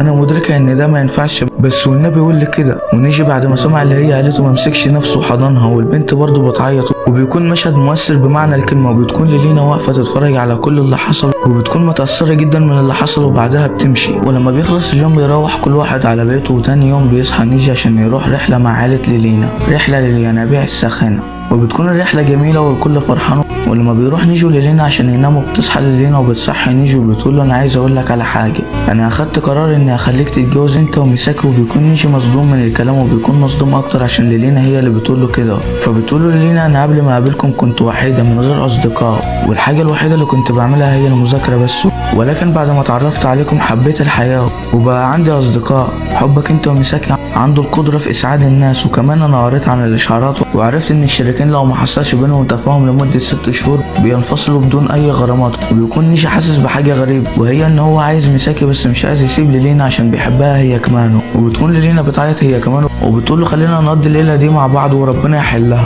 وبعد فتره بتروح ليلينا وميساكي يجربوا فستان، وبيكون نيجي قاعد في البيت ومش عارف يعمل ايه. فبيجي له ميساكي وبيقول له مالك حاسك زعلان من حاجه. فبيقول له نيجي على اللي حصل، وبيقول له انا بحب ميساكي وكمان بحب ليلينا ومش عايز اسيبهم هما الاثنين. فنيساكي بيقول له الحل، بيقول له طالما بتحبهم هما الاثنين يبقى لازم تعترف لهم هما الاثنين بمشاعرك. ونيجي اول ما بيسمع الكلام ده بيكون سعيد جدا وفرحان، وبيلبس الجاكيت وبيجري بسرعه عشان يروح لهم. وفي الوقت ده بنشوف ليلينا وميساكي وهما لابسين الفستان، وبيكون شكلهم جميل جدا، وبيكونوا واقفين قدام الكاميرا وبيكونوا زعلانين عشان نيجي ما شافهمش وهما لابسين فستان. وفي الوقت ده بيوصل نيجي على المكان، ولما بيشوفهم بيقول لهم ايه الجمال ده كده، كوكب الارض زاد قمرين كمان. فبتعيط ميساكي من الخجل، وبعدها بيقرر نيجي يتصور جنبهم هما الاثنين عشان الكل يعرف ان هو بيحبهم هما الاثنين. وبكده بيكون الانمي انتهى. اي نعم ان الانمي نهايته مجهوله للبعض منكم، بس الانمي فيه رساله جميله جدا، وهي انك ما تخليش البنت تحبك وتتعلق بيك وبعدها تسيبها، عشان البنت بعدها هتكون متدمره نفسيا. وبس كده. قبل ما نبدأ انا عايز اقولك ان انا جايلك بملخص انمي جامد جدا من الاخر. بس قبل ما نبدأ انا عايز اشكر الناس اللي بتكتب لي كومنتات ايجابية ودعم ليا. وبس كده قبل ما نبدأ ما تنساش اللايك والاشتراك في القناة، وما تنساش الصلاة على سيدنا محمد عليه افضل الصلاة والسلام. ويلا نبدأ. بتبدأ الحكاية مع شخص بيجري بسرعة كبيرة وسط المدينة المدمرة والمحترقة، وأثناء جريه بيشوف واحد بيتاكل، وده بسبب وباء الزومبي اللي انتشر في المدينة. وبيبدأ الزومبي في الجري ورا الراجل ده، والراجل ده بيجري بأقصى قوته عشان ينجو بحياته. وبتزيد أعداد الزومبي بشكل كبير جدا، وكمان الزومبي قدروا يوصلوا للطيارات اللي في الجو ويدمروها. ومع جري الراجل ده بنروح لشخص تاني واللي بيكون بيتفرج على الفيلم وبياكل مكرونة طويلة ومدلع نفسه على الآخر. بيقول لنفسه إن الحوار بتاع الزومبي ده أهون من اللي بيحصل في المكتب. وبيشوف الساعة وبيلاقيها بقت 4 صباحا، وبيقول انا لازم انام عشان عندي بكرة شغل ولازم اصحى بدري. ولما بيفتكر الضغوط في الشغل وفجأة راح في النوم، وبيشوف ان عايش على الله وغرفته مزبلة حرفيا. وبنرجع كده فلاش باك 3 سنين ورا، وبنشوف المدير اللي شغل بطلنا، وبيبدأ في تعريف نفسه لزمايله في الشغل، وبنعرف ان اسمه تندو. المهم بيرحب بيه زمايله بكل سرور، بيكون تندو فرحان بشغله، وبيوصلوا المدير للمكتب بتاعه، بيقولوا ان لو عنده اي استفسار يسأل رئيس القسم بتاعه. فبيسلم تندو على رئيس القسم، وبيخبط تندو في موظفه وبيوقع الملفات بتاعتها وبيتأسف لها، وبينزلوا يجيبوها من الارض هما الاتنين. واول ما بيشوفها تندو بيثبت في مكانه حرفيا من غير حركه بسبب جمالها. بتستغرب البنت من تندو، وبيديها تندو الملفات بتاعتها، وبتعرف الموظفه عن نفسها، وبنعرف ان اسمها سوري. فبيرحب بيها تندو، فبتقول له سوري لو احتجت مساعده في اي حاجه في الحسابات تعالى قولي، وبتسيبه وبتمشي. تندو ما كانش مصدق ان في جمال كده معاه. وبعد ما خلصوا الشغل في الشركه وبيروح مع زمايله يتعشوا، وبيكونوا عايزين يتعرفوا عليه اكتر، ولكنه مش بيكون مهتم، وبيكون بيفكر في سوري وانه لازم يشتغل بجد واجتهاد ويوصل اعلى المراتب في الشركه عشان سوري تهتم بيه. وبعد انتهاء العشاء بيقوم الكل بيقول لهم تندو اشوفكم بكره، لكن بيتصدم لما بيطلعوا كرنيهات العمل وبيقولوا له يلا بينا على الشركه يا معلم. ولما بيروح الشركه ما بيكونش فاهم ايه اللي بيحصل، بس بيهتم بالشغل وبيفضل سهران لتاني يوم في الشغل لدرجه انه راحت عليه نومه ومش بيلحق ينام وبيصحى على الشغل على طول. وبيبدأ تندو الشغل على المكتب بتاعه بيقول لنفسه انا هرجع البيت امتى، وبيسمع واحد بيقول انا رايح اجيب العشاء، وشكل كده مفيش رجوع للبيت. وفي الاخر بيرجع البيت بعد يومين من الشغل، بيروح البيت وبيترمى على السرير من الاجهاد وبيصحى على صوت المنبه ومش بيكون قادر يقوم، ولكنه بيقوم ومش بيكون عايز يروح الشركه دي، بس بيسترجع طاقته وبيلبس هدومه وبيروح الشغل بكل حماس وبيقول انا ممكن في يوم من الايام اخد اجازه. فواحد بيقول له انت عندك اجازات بس للاسف انا ما شفتش حد خد الاجازات دي قبل كده. وبيشوف اتنين من الموظفين واللي باين انهم كانوا نايمين في الشغل. ولما راح تندو وزميلته عشان يسالوا عن حاجه في الشغل، رئيس القسم بيتين يزعق لهم وبياخد باله ان كل زمايله واخدين بالهم من صحتهم على الاخر، دول قاعدين يضربوا مشروبات غازيه بس. وفي السنه التانية ليه في الشغل بيكون متعود على نوم المكتب وبعدها بيقوم يكمل شغله. ولما بيشم ريحته بيقول انا لازم استحمى، وبيلاقي رئيس القسم بيقول له في شغل جوه زميلك سابه ومش هيدخل كمله. وبيكون تندو محبط لانه هيضطر يشتغل طول الليل والنهار. وفي اللحظه دي بتوصل ثوري واللي كانت جايبه الغدا لانه كان مشغول في العمل، وبيكون تندو سعيد لانها بتكون مهتمه بيه وبيشكرها. وفي اللحظه دي بينادي المدير على ثوري وبنعرف ان هما الاثنين معنشمين سوا. ولما بيكون تندو راجع على البيت بيقول لنفسه انا ليه شغال في الشركه دي، وبيكون هيعمل حادثه على الطريق وهو ماشي، وكمان بيكون ماشي يتطوح. وفي السنه الثالثه ليه في الشغل بيكون الشغل ازداد عليه ومش بيخلص، وعمك الحاج رئيس القسم بيستمر في الزعيق. وبيرجع تندو البيت وهو محبط وحزين جدا، وبيكون عايش في المزبله بتاعته بيشوف الاخبار واللي بتتكلم عن العمال اللي بينتحروا بسبب ساعات العمل اللي ما بتنتهيش. وبعدها بيكون هينام وبيقول لنفسه يا ريت انام ما اصحاش تاني، وبيرن المنبه وبيصحى تندو اللي عامل زي الزومبي ده. ولما بيكون رايح الشركه بيكون نسي يدفع ايجار المكان اللي بيركن فيه العجله بتاعته، فبيروح لصاحب العماره عشان يدفع الايجار. ولما بيخبط عليه مفيش حد بيرده، وبيكون عاوز يمشي عشان ما يتاخرش على الشركه، ولكن بيلاقي الباب مفتوح فبيدخل المكان، ولكن بينصدم صدمه كبيره لما بيدخل وبيلاقي صاحب العماره اتحول لزومبي وبيجري وراه. وبيجري تندو بكل سرعته من المكان وبتزداد اعداد الزومبي، وبيهرب تندو من المكان وبيخبط في الباب ودماغه بتتصاب. وبيجري لسطح العماره، واول ما بيفتح الباب بيشوف طياره بتقع من السماء وبتكون على وشك انها تخبط فيه. وبيكون تندو سعيد من مطارده الزومبي ليه. ايه الواد المتخلف ده يا جدعان؟ وبيكون فرحان لانه نجي من الشركه الزباله اللي كان شغال فيها، وبيجري وهو طاير من الفرحه على الرغم من ان الزومبي بيكون وراه. وبينط تندو من على سطح المبنى على استراحه تحتها زومبي، وبيكون فرحان لانه كان بيشوف العالم ابيض واسود ودلوقتي بيشوف بكل الالوان. وبينجح تندو في الهروب من الزومبي وبيقرر ينقذ ثوري ويعترف لها بحبه، وبياخد عجلته وبيروح لمنزلها. وبعد نقاش طويل مع نفسه بيجمع شجاعته وبيرن الجرس بس مفيش حد بيرد. فبيفتح الباب وبيلاقي المدير اللي اتحول لزومبي موجود في بيت ثوري حبيبته. فبينطلق تندو ناحيه المدير بقوه وبيرميه من الشباك، وبنرجع لتندو اللي بيدور على حبيبته. لما بيلاقيها بينصدم لانها بتكون اتحولت زومبي، فبيعيط تندو على حبيبته اللي اتحولت لزومبي. فبتلاحقه ثوري، ولكن لحسن الحظ بينجح تندو في الهروب. بعدها بنشوفه وهو بيشرب مشروب غازي وما بيكونش مصدق اللي بيحصل، وبيكون مفكر نفسه في حلم لانه مش هيروح الشغل تاني. وبيقرر انه لازم يحقق احلامه مهما يحصل، وبيدخل السوبر ماركت عشان يكتب احلامه اللي عايز يحققها. فهل هينجح في تحقيق احلامه وسط الزومبي والعالم المدمر ده، ولا هينتهي بيه الامر بانه يتحول لزومبي؟ وهل هو الناجي الوحيد في العالم من وباء الزومبي؟ كل ده هنعرفه في الاجزاء. بيبدا الجزء الثاني بتندو اللي بيكون قاعد في الشغل واللي بيكون باين عليه انه مطحون، وبنسمع صوت رئيس القسم واللي بيكون بيزعق مع الموظفين. وفجاه بنلاقي تندو بيصحى من النوم وبيكون مفزوع وبيتاسف لرئيس القسم، وبيلاقي نفسه في البيت بتاعه واللي بيكون مزبله حرفيا. رسالة إلى صديقي تندو: يا أخي حرام عليك نظف البيت بقى بيشتكي من قلة النظافة يا أخي. وبكده بتكون خلصت الرسالة. نرجع تاني، ومع تفكيره في انه مش هيشتغل بيطلع البلكونه وبيقول بصوت عالي صباح الخير، وبيكون بيقول كده للزومبي اللي واقفين تحت البيت. وبعدها بيقول انا لازم استمتع بحياتي عشان انا ما عنديش شغل. وبعدها بنلاقي كيس الزباله بتترمي في كل مكان، وبنعرف ان تندو لبى نداء الاستغاثه وبدأ في تنظيف البيت. وبنشوفه بعد ما انتهى من تنظيف البيت وبيكون سعيد جدا. يا اخي والله انا اللي سعيد اكتر منك.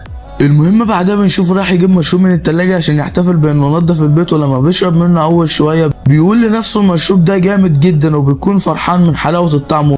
وفي الوقت ده بتكون الاخبار بتتعرض على التلفزيون، وبيكون الدمار انتشر في المدينه، وده بسبب الزومبي اللي بيكونوا على بعد خطوه من انهاء حياه عمال الاخبار. وبنشوف المذيعه لسه بتتكلم وبتقول كانت معكم سعديه سعيد من نشره الاخبار. وفجأة بنلاقي الزومبي بينقض عليها والنشرة بتنقطع. وبنشوف تندو اللي بقى حاسس ببعض الخطورة، بس بعدها بيقول انه هيستمتع بحياته وهيفضل في الشقة النهاردة. بس ده مش هيحصل، لانه لما بيروح يجيب مشروب السعادة بتاعه بيتفاجئ انه خلص، وبنلاقيه صدم صدمة ما اتصدمهاش قبل كده. وبعدها بيقرر يروح يجيب مشروب السعادة بتاعه من السوبر ماركت. وبنشوف في الوقت ده راجل ومراته محاصرين من الزومبي وبيكونوا مرعوبين جدا.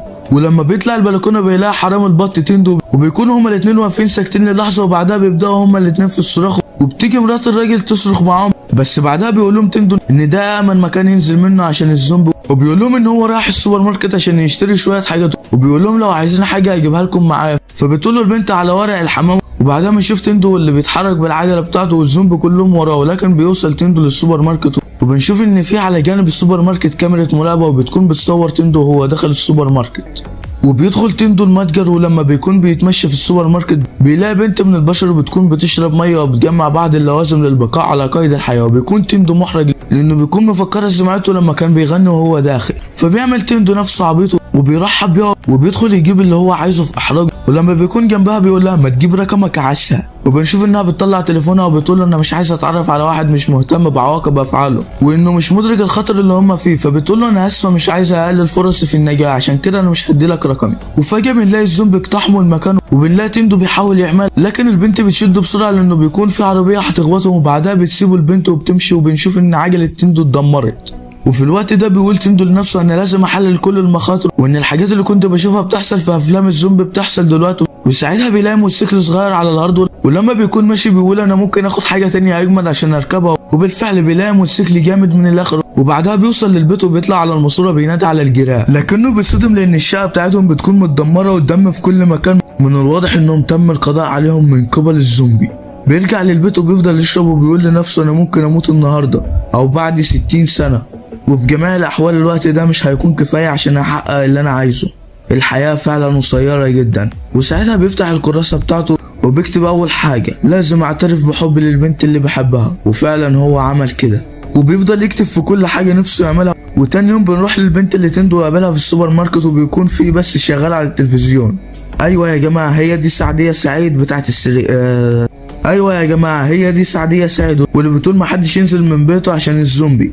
فعلا معلومه مفيده. المهم البنت بتكون بتلعب رياضه عشان تحافظ على سلامها النفسي، وبتكون كمان بتحلل الزومبي لنوعين، نوع سريع ونوع بطيء، والزومبي السريع ده هو الاكثر خطوره، وبتقول لو عرفت النوعين دولت اول ما تشوفهم ففرصه نجاتها هتزيد جدا. وبعدها بتقرر تجمع بعض الطعام قبل ازدياد اعداد الزومبي، وبتكون محدده الاماكن اللي فيها زومبي كتير، وبنعرف ان ده اليوم اللي قابلت فيه تندو، وبتكون مستغربه ازاي واحد بالغباء ده عايش لحد دلوقتي. وساعتها بنشوف العربيه اللي جايه في الطريق والزومبي اللي داخلين من الباب، ولما رجعت البيت امنت على كل حاجه في البيت، وبعدها بتكون مستغربه وبتقول لنفسها ازاي مشروب زي ده يخلي واحد فرحان بالشكل ده في الظروف اللي هم فيها. وبنعرف ان هي كمان بتكون كاتبه قايمه زي بتاعه تندو، بس الفرق ان هي مش عايزه تكون زومبي. وبعدها بنشوف بنت صغيره واللي بتكون قاعده في ملجأ، وصاحب الملجأ بيحاول يطمنها ان الزومبي مش هيدخلوا هنا، وبيجيله واحد من الموظفين وبيقول له هم رجعوا تاني. ساعتها بيقوم هو والناس اللي معاه وبياخدوا ازاز قابله للاشتعال والعصيان بتاعتهم، وبيكونوا بيحموا الملجأ بارواحهم، وبيرموا الازاز على الزومبي وبيولعوا في المكان كله، بس مش بيحصل حاجه، مفيش حاجه قادره عليهم. وبيكون في واحد منهم بيتحول لزومبي، والزومبي والرجاله بيهجموا على بعض. وفي الوقت ده بنشوف تندو واللي بيكون راكب الموتوسيكل بتاعه بيلف في المدينه، وبيكون بقاله مده ما جاش هنا والمكان بيكون زحمه جدا. وساعتها بنرجع كده فلاش باك كام ساعه ورا في البيت عند تندو، وبنشوف ان دقنه طويله فبيقرر يجيب قلم ويرسم دقنه، ولكن في الاخر بيقرر يحلقها. وساعتها بياخد باله ان تليفونه رجع يشتغل والنت كمان يشتغل، وبيكون في ال3 سنين اللي فاتوا كان شغال وما كانش فاضل اي حاجه، وبيتمرن شويه. وبعدها بيقول ان هو بيقدر يستخدم النت عشان ما عادش حد بيستخدم الشبكه كتير زي الاول. ولما بيكون بيبص في التليفون بيشوف اسم صاحبه كينشو، وبيقول انه مستحيل واحد زي كينشو يموت بالسهوله دي. وبنشوف كينشو واللي بيكون محاصر من الزومبي بتكون اخر شويه ميه في الازازه خلصوا، وبيكون محبوس في الاوضه مع الزومبي دي، وبيكون على وشك انه يغمى عليه، ولكنه بيفتكر تندو وبيكون بيسال نفسه انا ايه اللي خلاني افكر فيه دلوقتي. وبنعرف ان هما كانوا اصحاب جدا في الجامعه، وفجاه بيرن التليفون بتاعه. ايوه ده تندو اللي بيرن عليه،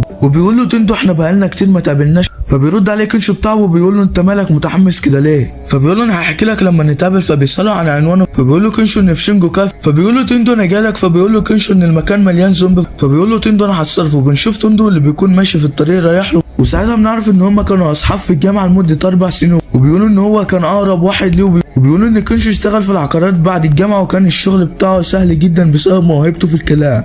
واخر مره سهرنا فيها سوا كنت انا مسحول في الشغل ومش قادر اتحرك، وهو عايش حياته على الاخر، وكان عنده حبيبه جديده، وكان بينصح تندو ان هو يسيب الشغل لانهم بيستغلوه، ولكن تندو مش عاوز يسيب الشغل بتاعه. وفي الوقت ده بنشوف صاحب الملجأ واللي كان بيعاني لانه كان محاصر بعدد كبير من الزومبي، والفرقه بتاعته اتحولت كلها لزومبي، وكان بيقول ساعتها ان دي هي النهايه. ولكن فجاه بنسمع صوت عالي جدا، الزومبي اول ما بيسمعوه بيسيبوا الراجل وبيمشوا، وبنعرف ان الصوت ده طالع من عربيه في الشارع، وبيكون الزومبي اللي في المكان كلهم بيتجمعوا عند العربيه، وبنعرف ان تندو هو اللي عمل كل ده. وبعدها بيدخل المبنى وكنشو مش بيلاقي اي زومبي، وساعتها بيوصل له تندو وبيقول له تندو انت كان معاك حق، انا كان لازم اسيب الشغل الاستغلالي ده، انا اسف عشان ما سمعتش نصيحتك. فبيقول له كنشو انت جيت كل المسافه دي عشان تقول لي الكلام ده، ولكن قبل ما بيكمل كلامه بيتفاجئوا بالزومبي اللي رجعوا من تاني، وساعتها بيقرروا يطلعوا على سطح المبنى، ولكن الزومبي وراهم مش هيسيبهم ابدا. فبيجيبوا كل المكيفات اللي على السطح وبيحطوها ورا الباب، وبعدها كنشو بيصرخ من القلق وبيقول لتندو هنعمل ايه، بس تندو بيرد عليه رد صادم وبيقول له هننط من على المبنى. كنشو بيقول له انت اتجننت، مستحيل ننط المسافه دي كلها، لكن تندو بيقول له مش هنعرف اذا كان مستحيل ولا لا من غير ما نجرب. وبينطلق تندو باقصى سرعه وفعلا بيقدر يوصل للمبنى التاني، وبيقول له انا وصلت، لكن كنشو بيقول له انا مش هقدر اعمل كده، وبيقول لي تندو انا عارف انك جيت عشان تنقذني لكن انا مش قادر، وقبل ما اموت انا عايز اقول لك على حاجه، انا في الحقيقه عمري ما كنت مستمتع بالشغل بتاعي، كان لازم اضحك في وش الناس واكدب عليهم كمان عشان اقنعهم بعقود الايجار السيئه. انا اسف يا تندو، لكن تندو بيقول له ما تزعلش، انت دايما كنت بتخلينا مبسوطين. فبيقول له كنشو على حلمه هو انه يشتغل ممثل كوميدي عشان يفرح الناس، ولكن تندو بيقول له سيبك من كل ده دلوقتي، تقدر تعملها. وبنلاقي الزومبي تمكنوا من الدخول للسطح، وساعتها تندو بيقول له لازم تثق فيا، لو كنت عايز تبقى كوميدي اثبت لي ده بانك تنط المسافه دي كلها بشكل كوميدي. وساعتها بيتحمس كنشو، وقبل ما الزومبي يمسكوه بينط من فوق السطح، ولما كان بينط حرفيا شلح كل هدومه بقى سلبوته طايره في السماء، وده بيخلي تندو ينفجر من الضحك. وبما انك وصلت لحد هنا عزيزي المشاهد ومستمتع بالفيديو، فده معناه ان انا مروق عليك، فما تنساش تروق عليا باللايك والاشتراك في القناه عشان تنضم لجيش العناكب، وما تنساش تقول لي رايك في الفيديو في تعليق. وبس كده، وبنرجع لكنشو واللي بيكون متشعلق في المبنى وبيقول يعني هي دي نهايتي، تندو امسكني يا ابن المتخلفه. وفعلا في اخر لحظه تندو بيقدر يمسكه ويطلعه، وبعدها بيقرروا يحتفلوا مع بعض. وتاني يوم بنشوفهم وهم عاملين مخيم على السطح، ودي كانت من ضمن الحاجات اللي تندو كان نفسه يعملها. وساعتها بيبدا في الاكل، بس بيقول الاكل ده جامد جدا، فبيقول لكنشو انت بتعرف تعمل كل حاجه عشان كده الكل بيحبك. لكن كنشو بيقول له انت مستغرب كده ليه يا ابني، اي راجل المفروض يتعلم الطبخ، وبيقول له اكيد ده سبب من اسباب عدم حصولك على حبيبه. فبيتعصب تندو عليه وبيقول له اكيد في اقرب وقت هيكون عندي حبيبه. فبيقول له كنشو عندهم ماكله ده كل الستات اتحولت لزومبي، وتندو بيكون مش طايق نفسه. وبعدها بنشوف كنشو هو بيقول له انت عملت قائمه ب100 حاجه لازم تعملها قبل ما تبقى زومبي، وكمان كاتب من ضمن الحاجات ديت انك عايز تتعشى مع مضيف الطيران. فبيقول له تندو من بعد ما سبت الشغل وانا مقرر اعمل كل حاجه نفسي فيها. فبيقول له كنشو انت القائمه بتاعتك ما فيهاش 100 حاجه. فبيقول له كنشو انا ممكن اكتب الحاجات اللي عايز اعملها برضه في نفس القائمه بتاعتك، لكن تندو ساعتها بيقول له لا الناس كده هتفكر ان عايز ابقى زيك. فبيقول له كنشو مفيش مشكله، خليني اكتب الحاجات اللي عايز اعملها معاك في القائمه. وبيقول له عشان انت انقذتني انا هكون صاحبك في الرحله بتاعتك. فبيقول له تندو قشطه يابا 100 100، يلا بينا نروح السوبر ماركت عايز اجيب تلفزيون كبير. وساعتها بيركبوا الموتوسيكل، ولما كانوا ماشيين بيسال تندو كنشو بيقول له انت عايز تكون ممثل كوميدي ليه؟ فبيقول له كنشو انا بحب اتفرج على العروض الكوميديه اكتر من اي حاجه تانية من وانا صغير، كمان ده حلمي الوحيد. فبيقول تندو لنفسه طالما ده حلمه الوحيد انا حلمي ايه؟ وبيقطع تفكيره الطريق المسدود من اتجاه، وعربيه مليانه بنزين ولساها واحد من الزومبي. كنشو بيقول لتندو هنعمل ايه، لكن تندو بيفتكر البنت وكل اللي حصل في السوبر ماركت، وساعتها تندو بيتجنن وبيروح في اتجاه العربيه بسرعه كبيره جدا وبيطير من فوقها، وساعتها بتنفجر العربيه وبينزلوا تحت الارض، وفجاه بيلاقوا زومبي تحت الارض كمان. فبيقول له تندو في محل مقفول هناك لو قدرنا نوصل ساعتها هنلاقي التلفزيون اللي نفسي فيه. الله يخرب بيتك انت كل اللي همك وسط المعمعه دي التلفزيون. بس في اخر لحظه وقبل ما يتمسكوا من الزومبي بيقدروا يدخلوا المحل، ولكن بيلاقوا الناس مستخبيين من الزومبي، وبيكونوا مفكرينهم زومبي في الاول، ولكن بيعرفوا ان هم ناجين من الزومبي، ولكن الناجين بيكونوا مرعوبين لان الزومبي محاصرهم من كل اتجاه. لكن كنشو بيهدوهم وبيقول لهم المكان مليان اكل وهنقدر نعيش كام يوم. وبعدها بيجمعوا اكل وبيقعدوا مع بعض، وبيكونوا 3 بنات و3 شباب، وبيكون تندو كل همه ان هو يحقق حاجه من القائمه بتاعته واللي هو العشاء اللي كان نفسه فيه. فبعدها بيبداوا البنات في الكلام، وبنعرف ان هم مضيفين طيران، وساعتها بنشوف ان الزومبي بيكسروا في الباب عشان يدخلوا، وبنشوف تندو بعد تفكير طويل وبيقول انا لازم ما اضيعش الفرصه دي من ايدي. وساعتها بيروح لواحده وبيقول لها انت عندك حبيب ولا لا؟ فبتقول له تصدق انت واد بارد وما عندكش دم، ده وقته. فبيتصدم تندو ومش بيكون عارف يعمل ايه، فبعدها بيفكر في كنشو وبيقول اكيد هو هيساعدني، ولكن كنشو بيكون شاط البنت اللي جنبه وبيكون بيتكلم معاه. وساعتها تندو بيقول يا اخي ساعدني في اي حاجه، وبيقول هو ازاي عمل كده بالسهوله دي. وبيكون تندو بيتمنى يكون حلو زي كنشو او يكون بيعرف يتكلم زيه. فساعتها بيفتكر تندو الوعد اللي قاله لكنشو هو انه هيكون عنده حبيبه، وساعتها بيتشجع تندو وبيقول لازم اتعرف على واحده من مضيفات الطيران. وساعتها بيقف قدامهم وبيقول لهم انا تندو اكيرا، اشتغلت لمده 3 سنين في شركه استغلاليه ومفيش حد عنده عزيمه ورضا اكتر مني، انا هشرب الازازه دي كلها من مناخيري كمان، جاتك العرف يا تندو. فبتشوف واحده من مضيفات الطيران وبيعجبها الموضوع، فكنشو بتعجبه الفكره. ولما تندو بيخلص بيغمى عليه وكنشو بيعمل العروض الكوميديه بتاعته، وفي الاخر بيروح تندو يرجع في الحمام. وساعتها بتجيله واحده من المضيفات وبتطمن عليه، وفي الوقت ده بيكون كل واحد معاه واحده، وبيكون الراجل الغريب اللي معاهم فيه زومبي عضه من رجله. وبعدها بنشوف تندو اللي بيكون لسه في الحمام وبيكون بيفكر ان لسه فاضل له فرصه. وبعدها بنروح للراجل واللي بنعرف ان هو كان طيار، وبنشوفه واقع على الارض وبيكون باين عليه ان هو بدا يتحول، وبيكون الراجل اتحول فعلا وبيمسك البنت، واول ما بتشوفه اتحول بتصرخ صرخه كبيره جدا. كانش ساعتها بيسمعه. وفي الوقت ده تندو بيقول للبنت اللي معاه انت ليه كنت قلقان عليا كده؟ فبتقول له عشان انت كترت قوي في الشرب. وتندو بيكون مستغرب عشان هي بتكون طيبه جدا، وبتقول انا كنت عايز اجاوبك على السؤال بتاعك، انا فعلا عندي حبيب وانا فقدت الاتصال بيه من زمان، لكن انا متاكده انه حي وهنلاقي بعض قريب. وتندو صدم بعد سماع الكلام ده وبيكون هين عليه يعيط. وفي الوقت ده بيكون كنشو والبنت اللي معاه راحوا عند البنت اللي صرخت، وبتكون فعلا اتحولت لزومبي بعد ما الراجل عضها، وكنشو بيتصدم اول ما بيشوفها. وفجاه بتهجم عليهم لكنه بيتفاداها وبتعض البنت اللي كانت معاه، وبتهجم عليه تاني لكنه بيضربها ضربه قويه جدا وبيكون فاكر انه قتلها. وساعتها بيروح بينا المشهد عند تندو والبنت اللي معاه على السلم،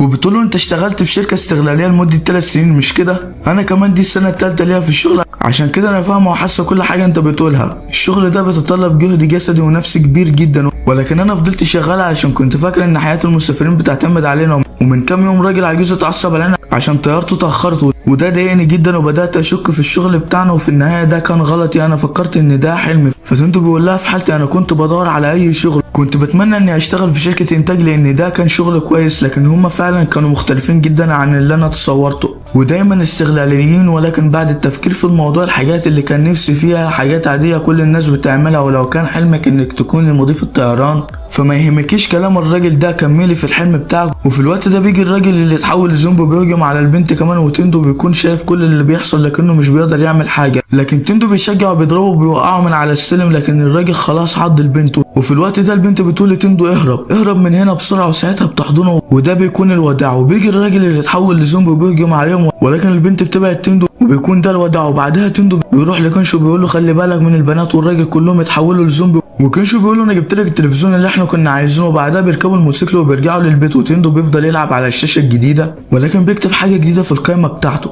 لازم افتكر حلم الطفوله. وبس كده وبيكون انتهى الملخص بتاع النهارده. بيبدأ الأنمي بتنجر واللي بيكون عايش هو وعيلته على جبل قريب من المدينة، واللي بينزل يبيع فيه الفحم عشان أبوه ميت وهو المسؤول عن أهله، وبيتميز بحاسة شم مش عادية. وفي يوم كان رايح المدينة عشان يبيع فحم، وبعد ما خلص بيع الفحم اللي كان معاه بيرجع البيت، ولما كان ماشي في الطريق بالليل بيقابل راجل بيقوله تعالى بات عندي الليلة دي عشان الوقت متأخر والدنيا دلوقتي مش أمان، وبكرة كمل في طريقك. فبينام تنجر عنده وتاني يوم بيكمل طريقه، ولما بيوصل بيتصدم من اللي شايفه، بيشوف عيلته مقتولين بأبشع الطرق ومرميين على الأرض، وتنجرو بيكون مصدوم ومش مصدق ومش فاهم ايه اللي حصل. وساعتها بيلاقي اخته هي اللي فيها النفس ولسه عايشه، فبيشيلها على كتفه عشان يوديها المدينه يمكن حد ينقذها. وطول الطريق كان ماشي بيعاتب نفسه وبيقول كل ده حصل امتى وازاي، كل ده بسببي. وبيكون ساعتها مش قادر يتنفس من شده بروده الجو. وساعتها بتفوق اخته نيزوكو وبيكون شكلها غريب وبتوقعه من على الجبل، بس بيقع على التلج ومش بيحصل له حاجه. ولما اخته بتنزل له بتهجم عليه، فساعتها تنجرو بيقول انا اختي اتحولت لشيطانه، معنى كده ان هي اللي قتلتهم، بس ده مستحيل لانها كانت على الارض وبتحاول تحمي اخويا الصغير، وغير كده كان في ريحه شخص تاني في المكان. ونيزوكو جسمها بيكبر جدا، وساعتها تنجرو بيعيط على اللي حصل لعيلته وهو مش موجود، وبيحاول يفوق نيزوكو ويفكرها بذكرياتهم. وساعتها نيزوكو بتعيط وبتكون افتكرت كل حاجه. وفي الوقت ده بيوصل شخص ومعاه سيف وبيهجم على نيزوكو، لكن تنجرو بيقدر يحمي اخته. وتنجرو بيشوف السيف بتاعه بيكون مكتوب عليه قاتل الشياطين، فبيقول له دي اختي مش شيطانه. فبيروح عليه الشخص ده بسرعه كبيره وبيخطفها منه. وبيقول له ازاي يعني دي مش شيطانه، دي كانت بتحاول تقتلك. فتانجيرو بيقول له دي اختي وهي ما قتلتنيش، عمرها ما هتقتلني وعمرها ما هتأذي اي حد، وانا هعمل كل حاجه اقدر عليها عشان ارجعها بشريه تاني. فبيقول له لا، اي انسان بيتحول لشيطان عمره ما بيرجع تاني. وساعتها تانجيرو بيترجع عشان يسيب اخته لانها اخر شخص فاضل له من عيلته. وساعتها الراجل بيتعصب عليه وبيقول له اوعى تترجى اي حد او تتذلل لحد، وضعفك ده كان هو السبب في موت عيلتك، ولو انت عايز اختك تعيش يبقى لازم تقاتل عشانها. اي نعم في طريقه عند الشياطين يرجعوا بيها اختك، بس انت هتدخل ما بينهم ازاي؟ بضعفك ده؟ وتانجيرو ما بيكونش مستحمل كل الضغط ده عليه وبيعيط، بس كان لازم تسمع الكلام ده عشان تتغير. وساعتها بيقرر يقتل نيزوكو، لكن تانجيرو بيرمي عليه صخره وبيهجم عليه بالفاس، لكنه بيضربه وبيوقعه على الارض. وساعتها بيلاقي الفاس جاي عليه وهتموته، لكنه بيتفاداها في اخر لحظه. وساعتها بيفهم تانجيرو عمل ايه، هو رمى عليه الصخره ولما استخبى ورا الشجره رمى عليه الفاس وهجم عليه بزاويه بحيث ان ايده تكون وراه وما يعرفش خطته. وساعتها نيزوكو بتضرب الراجل وبالطياره، وبيكون مفكرها هتاكل تانجيرو بس هي بتدافع عنه وبتحميه. وساعتها بيعرف ان هي مش زي باقي الشياطين، فبيضربها ضربه بتفقدها الوعي وبيحطها جنب تانجيرو. ولما تانجيرو بيصحى بيقول له روح للمعلم اوروكوداكي ويقول له انك من طرفي وما تعرضش اختك للشمس. وبعدها بيروح تانجيرو يدفن عيلته وبياخد اخته وبيروح للمعلم اوروكوداكي، واللي بيكون بيدرب اي حد عايز ينضم لفيلق قتلة الشياطين. وبعدها المعلم بيقول له سيب اختك وتعالى معايا، فبياخده وبيطلعه الجبل وبيقول له معاك لحد قبل الفجر عشان ترجع للبيت، وبيسيبه وبيمشي.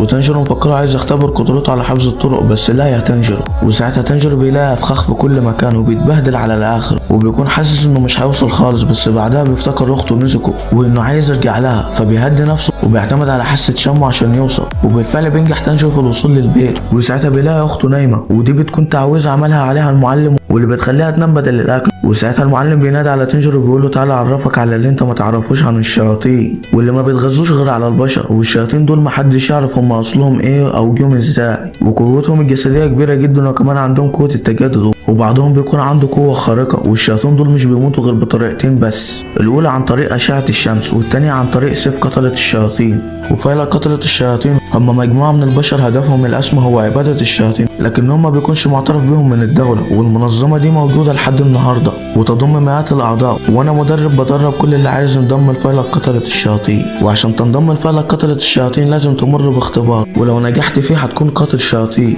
وانا بدربك عشان تنجح في الاختبار، وانا اللي هحدد اذا كنت هتروح الاختبار ده ولا لا. وتانجيرو فعلا بيكون بدأ في تدريباته وتعلم حاجات كتير وبقى اقوى، وحسن من حاسه شمه. والمعلم علمه تقنيه التنفس او التركيز التام. وبعدها تانجيرو بيكون خلص تدريباته في المعلم بيقول له انت كده تمام، بس في حاجه اخيره، شايف الصخره دي انا عايزك تشقها نصين وبعدها هتكون جاهز انك تروح الاختبار. وتانجيرو بيكون مصدوم وحيران وبيتدرب طول اليوم ومش عارف يعمل ايه، وبيفضل على الحال ده لمدة 6 شهور. وفي مرة بيظهر له 2، الأول سابتو والتانية ماكومو، وبيقولوا لتانجيرو انت ضعيف بطيء جبان، والصفات دي مش صفات قتل الشياطين. وساعتها بيهجم سابتو على تانجيرو وبيكون معاه سيف خشب، وسابتو بيكون متفوق على تانجيرو، وسابتو بيكون أقوى من تانجيرو. وبعدها بدأ في تدريبه وفضلوا كده كل يوم، وسابتو بيهزم تانجيرو كل مرة بسهولة، وماكومو بتعلمه تقنيات كتيرة، وبرضه سابتو بيتغلب على تانجيرو. والوضع ده بيستمر لمدة 6 شهور. وساعتها بيتواجهوا للمرة الأخيرة، بس المرة دي تانجيرو هو اللي بينتصر، وبيتفاجئ ساعتها لما بيلاقي الصخرة اتشقت لنصين. وساعتها بيظهر المعلم وبيقول له مبروك كده انت تقدر تروح الاختبار. وفعلا بيروح تانجيرو لمقر الاختبار، وبنعرف ان مقر الاختبار هو سجن للشياطين، وما بيكونوش عارفين يهربوا بسبب الازهار دي. المهم بنعرف ان الاختبار ده هيكون كالتالي، كل الممتحنين هيدخلوا مع الشياطين لمدة 7 ايام، واللي هيفضل عايش هيكون قاتل للشياطين.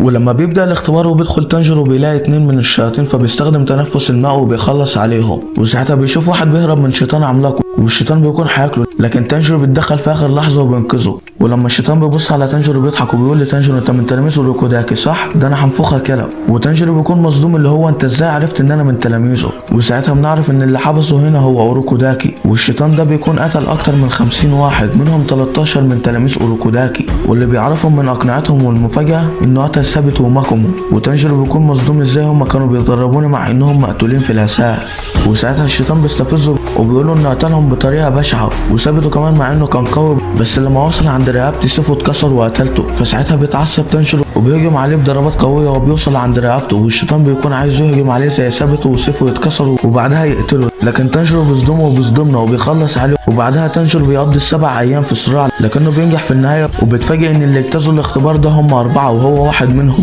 وبعدها كل واحد فيهم بياخد غراب وهو ده وسيله التواصل بتاعتهم واللي بيبلغهم بالمهمات بتاعتهم، وبعدها بيخلوا كل واحد يختار المعدن اللي هيتصنع منه السيف بتاعه، وتانجيرو بيختار واحد باستخدام حاسه شمه، وبعدها لما بيرجع بيشوف اخته نيسكو واللي بتكون فاقت، وساعتها بيجري عليها وبيقع على الارض، لكن نيسكو بتروح له وبتحضنه، وتانجيرو بيعيط لانه كان بيفكر فيها طول الوقت وعمرها ما راحت من باله، وبيجي المعلم وبيحضنهم هما الاثنين، وبعد 15 يوم بيجي السيف بتاع تانجيرو، وبنعرف ان السيف ده بيتلون حسب الشخص اللي حامله، وساعتها سيف تانجيرو بيتحول للون الاسود واللي بيكون نادر جدا، وساعتها بتجيله مهمته الاولى واللي هتكون في قريه بيختفي منها البنات، فبياخد الصندوق اللي المعلم عمله له عشان اخته وبياخد اخته وبيمشي، ولما بيوصل هناك بيلاقي الناس كلها خايفه وبرضه البنات لسه بتتخطف من غير اي اثر، ولما بيستخدم حاسه شمه ما بيلاقيش حاجه، بس في ليله شم حاجه غريبه وانطلق ناحيتها، وبنشوف ساعتها بنت نايمه وفجاه بنلاقي شيطان بيطلع من تحت الارض وبيخطفها، ولما تانجيرو بيوصل بيعرف مكانهم بحاسه شمه، وساعتها بيضرب السيف في الارض مكان الشيطان، وساعتها بيقدر يطلع البنت وينقذها،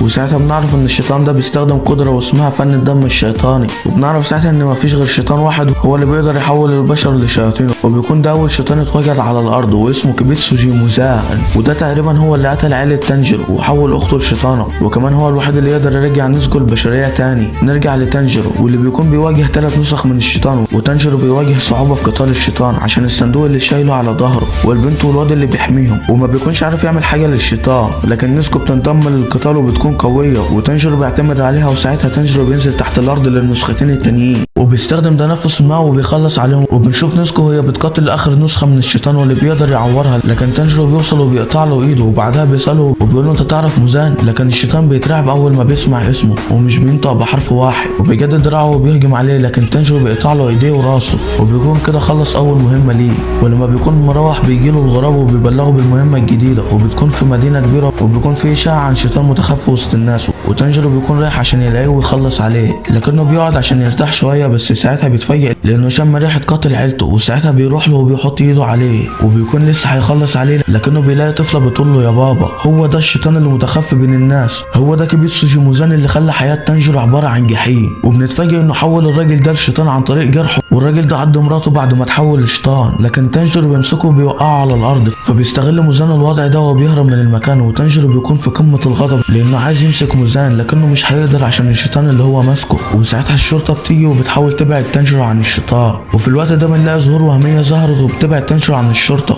وبنعرف ان ده من فعل احد الشياطين، وبتكون دكتوره واللي جنبها ده هو المساعد بتاعها، وبيكون هدفهم الاسمى هو القضاء على موزان، وساعتها بياخدوا تانجيرو واخته والبنت اللي اتعضت من الشيطان، وبياخدوا الشيطان كمان معاهم على القصر الخاص بالشيطانه، وبتحبس كمان الشيطان اللي تانجيرو كان ماسكه، وبيكون اسمها تامايو، والشيطان اللي معاها اسمه يوشيرو، وبنعرف انها قدرت تلغي اللعنه بتاعت موزان، واللعنه بتتفعل لما اي شيطان يقول اسمه موزان وبتقتله، وفي الوقت ده بنشوف موزان واللي بيبعت 2 من الشياطين لتانجيرو عشان يخلصوا عليه، نروح بعدها لتانجيرو واللي بيسأل الشيطان عن طريقه لارجاع الشياطين الى بشر، فبتقول له دلوقتي لا، بس ممكن نكتشف طريقه عن طريق دراسه عينات دم الشياطين، وبالتحديد القريبين من موزان واللي اسمهم الاقمار ال12، وعشان كده اي شيطان تقتله بعت له عينه دم منه واحنا هنقوم بالباقي، وساعتها بنلاقي قوه بتقتحم المكان وبتدمره، واللي عمل كده هما الاثنين اللي موزان بعتهم عشان يخلصوا على تانجيرو، والبنت دي هي صاحبه القوه، والواد اللي جنبها عنده قدره الاسهم واللي بتتحكم في اي حاجه واللي من ضمنها القوه، وساعتها بتبدا المعركه والبنت بترمي الكور والواد بيتحكم فيها وبيدمر المكان كله وبيدمر دماغ يوشيرو، وساعتها بيرمي الكره ناحيه تانجيرو لكنه بيستخدم تقنيه التركيز التام وبيوقف الكره، وبنلاقي يوشيرو بدا في تجديد راسه، وساعتها الشيطانه بتقول انها من الاقمار ال12، تانجيرو بتصدم، وساعتها الشيطانه بتظهر 4 دراعات وبتزيد من عدد الكور وبتهجم عليه من تاني، وتانجيرو بيكون في وضع لا يحسد عليه، وساعتها يوشيرو بيقول له هو انت مش شايف الاسهم، وساعتها بيعمل له تعويذه عشان يشوف الاسهم، وتانجيرو بيشوف الاسهم وبيعرف انها هي اللي بتحرك الكور بالسرعه والقوه دي، وساعتها بيطلع وبيقول لنيزكو تدور على شيطان الاسهم، وبيفضل يروخ في الاسهم، وساعتها نيزكو بتلاقي الشيطان وبتضربه فالكور بتفقد قوتها، وساعتها بيستغل تانجيرو الوضع وبيقطع دراعات الشيطانه لكنها قويه وبتجدد دراعاتها بسرعه كبيره جدا، والشيطان التاني بيرمي نيزكو على تانجيرو، فساعتها يوشيرو بيقول له خليك انت مع بتاع الاسهم واحنا هنخلص على بتاعه القوه،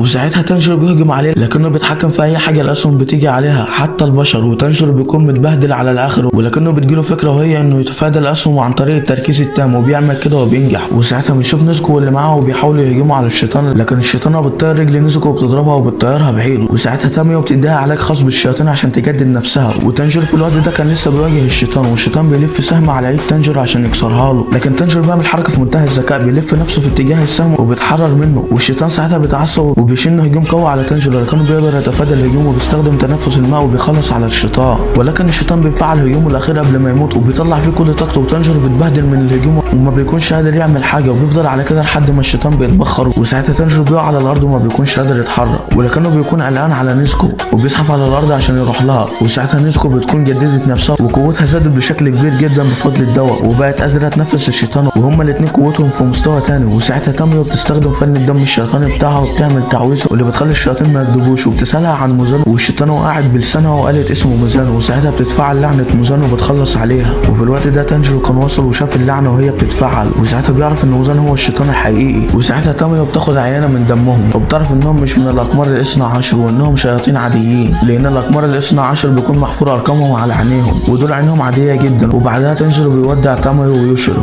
وبكده بيكون انتهى الجزء الاول من حكايه تانجيرو. يا ترى تانجيرو هيعمل ايه وهيرجع اخته بشريه تاني ولا لا؟ كل ده هنعرفه في الجزء الثاني من حكايه تانجيرو. وقبل ما تقفل ما تنساش الصلاه على سيدنا محمد عليه افضل الصلاه والسلام، وما تنساش تشترك في القناه وتحط لايك للفيديو. ويلا يا عم، سلام.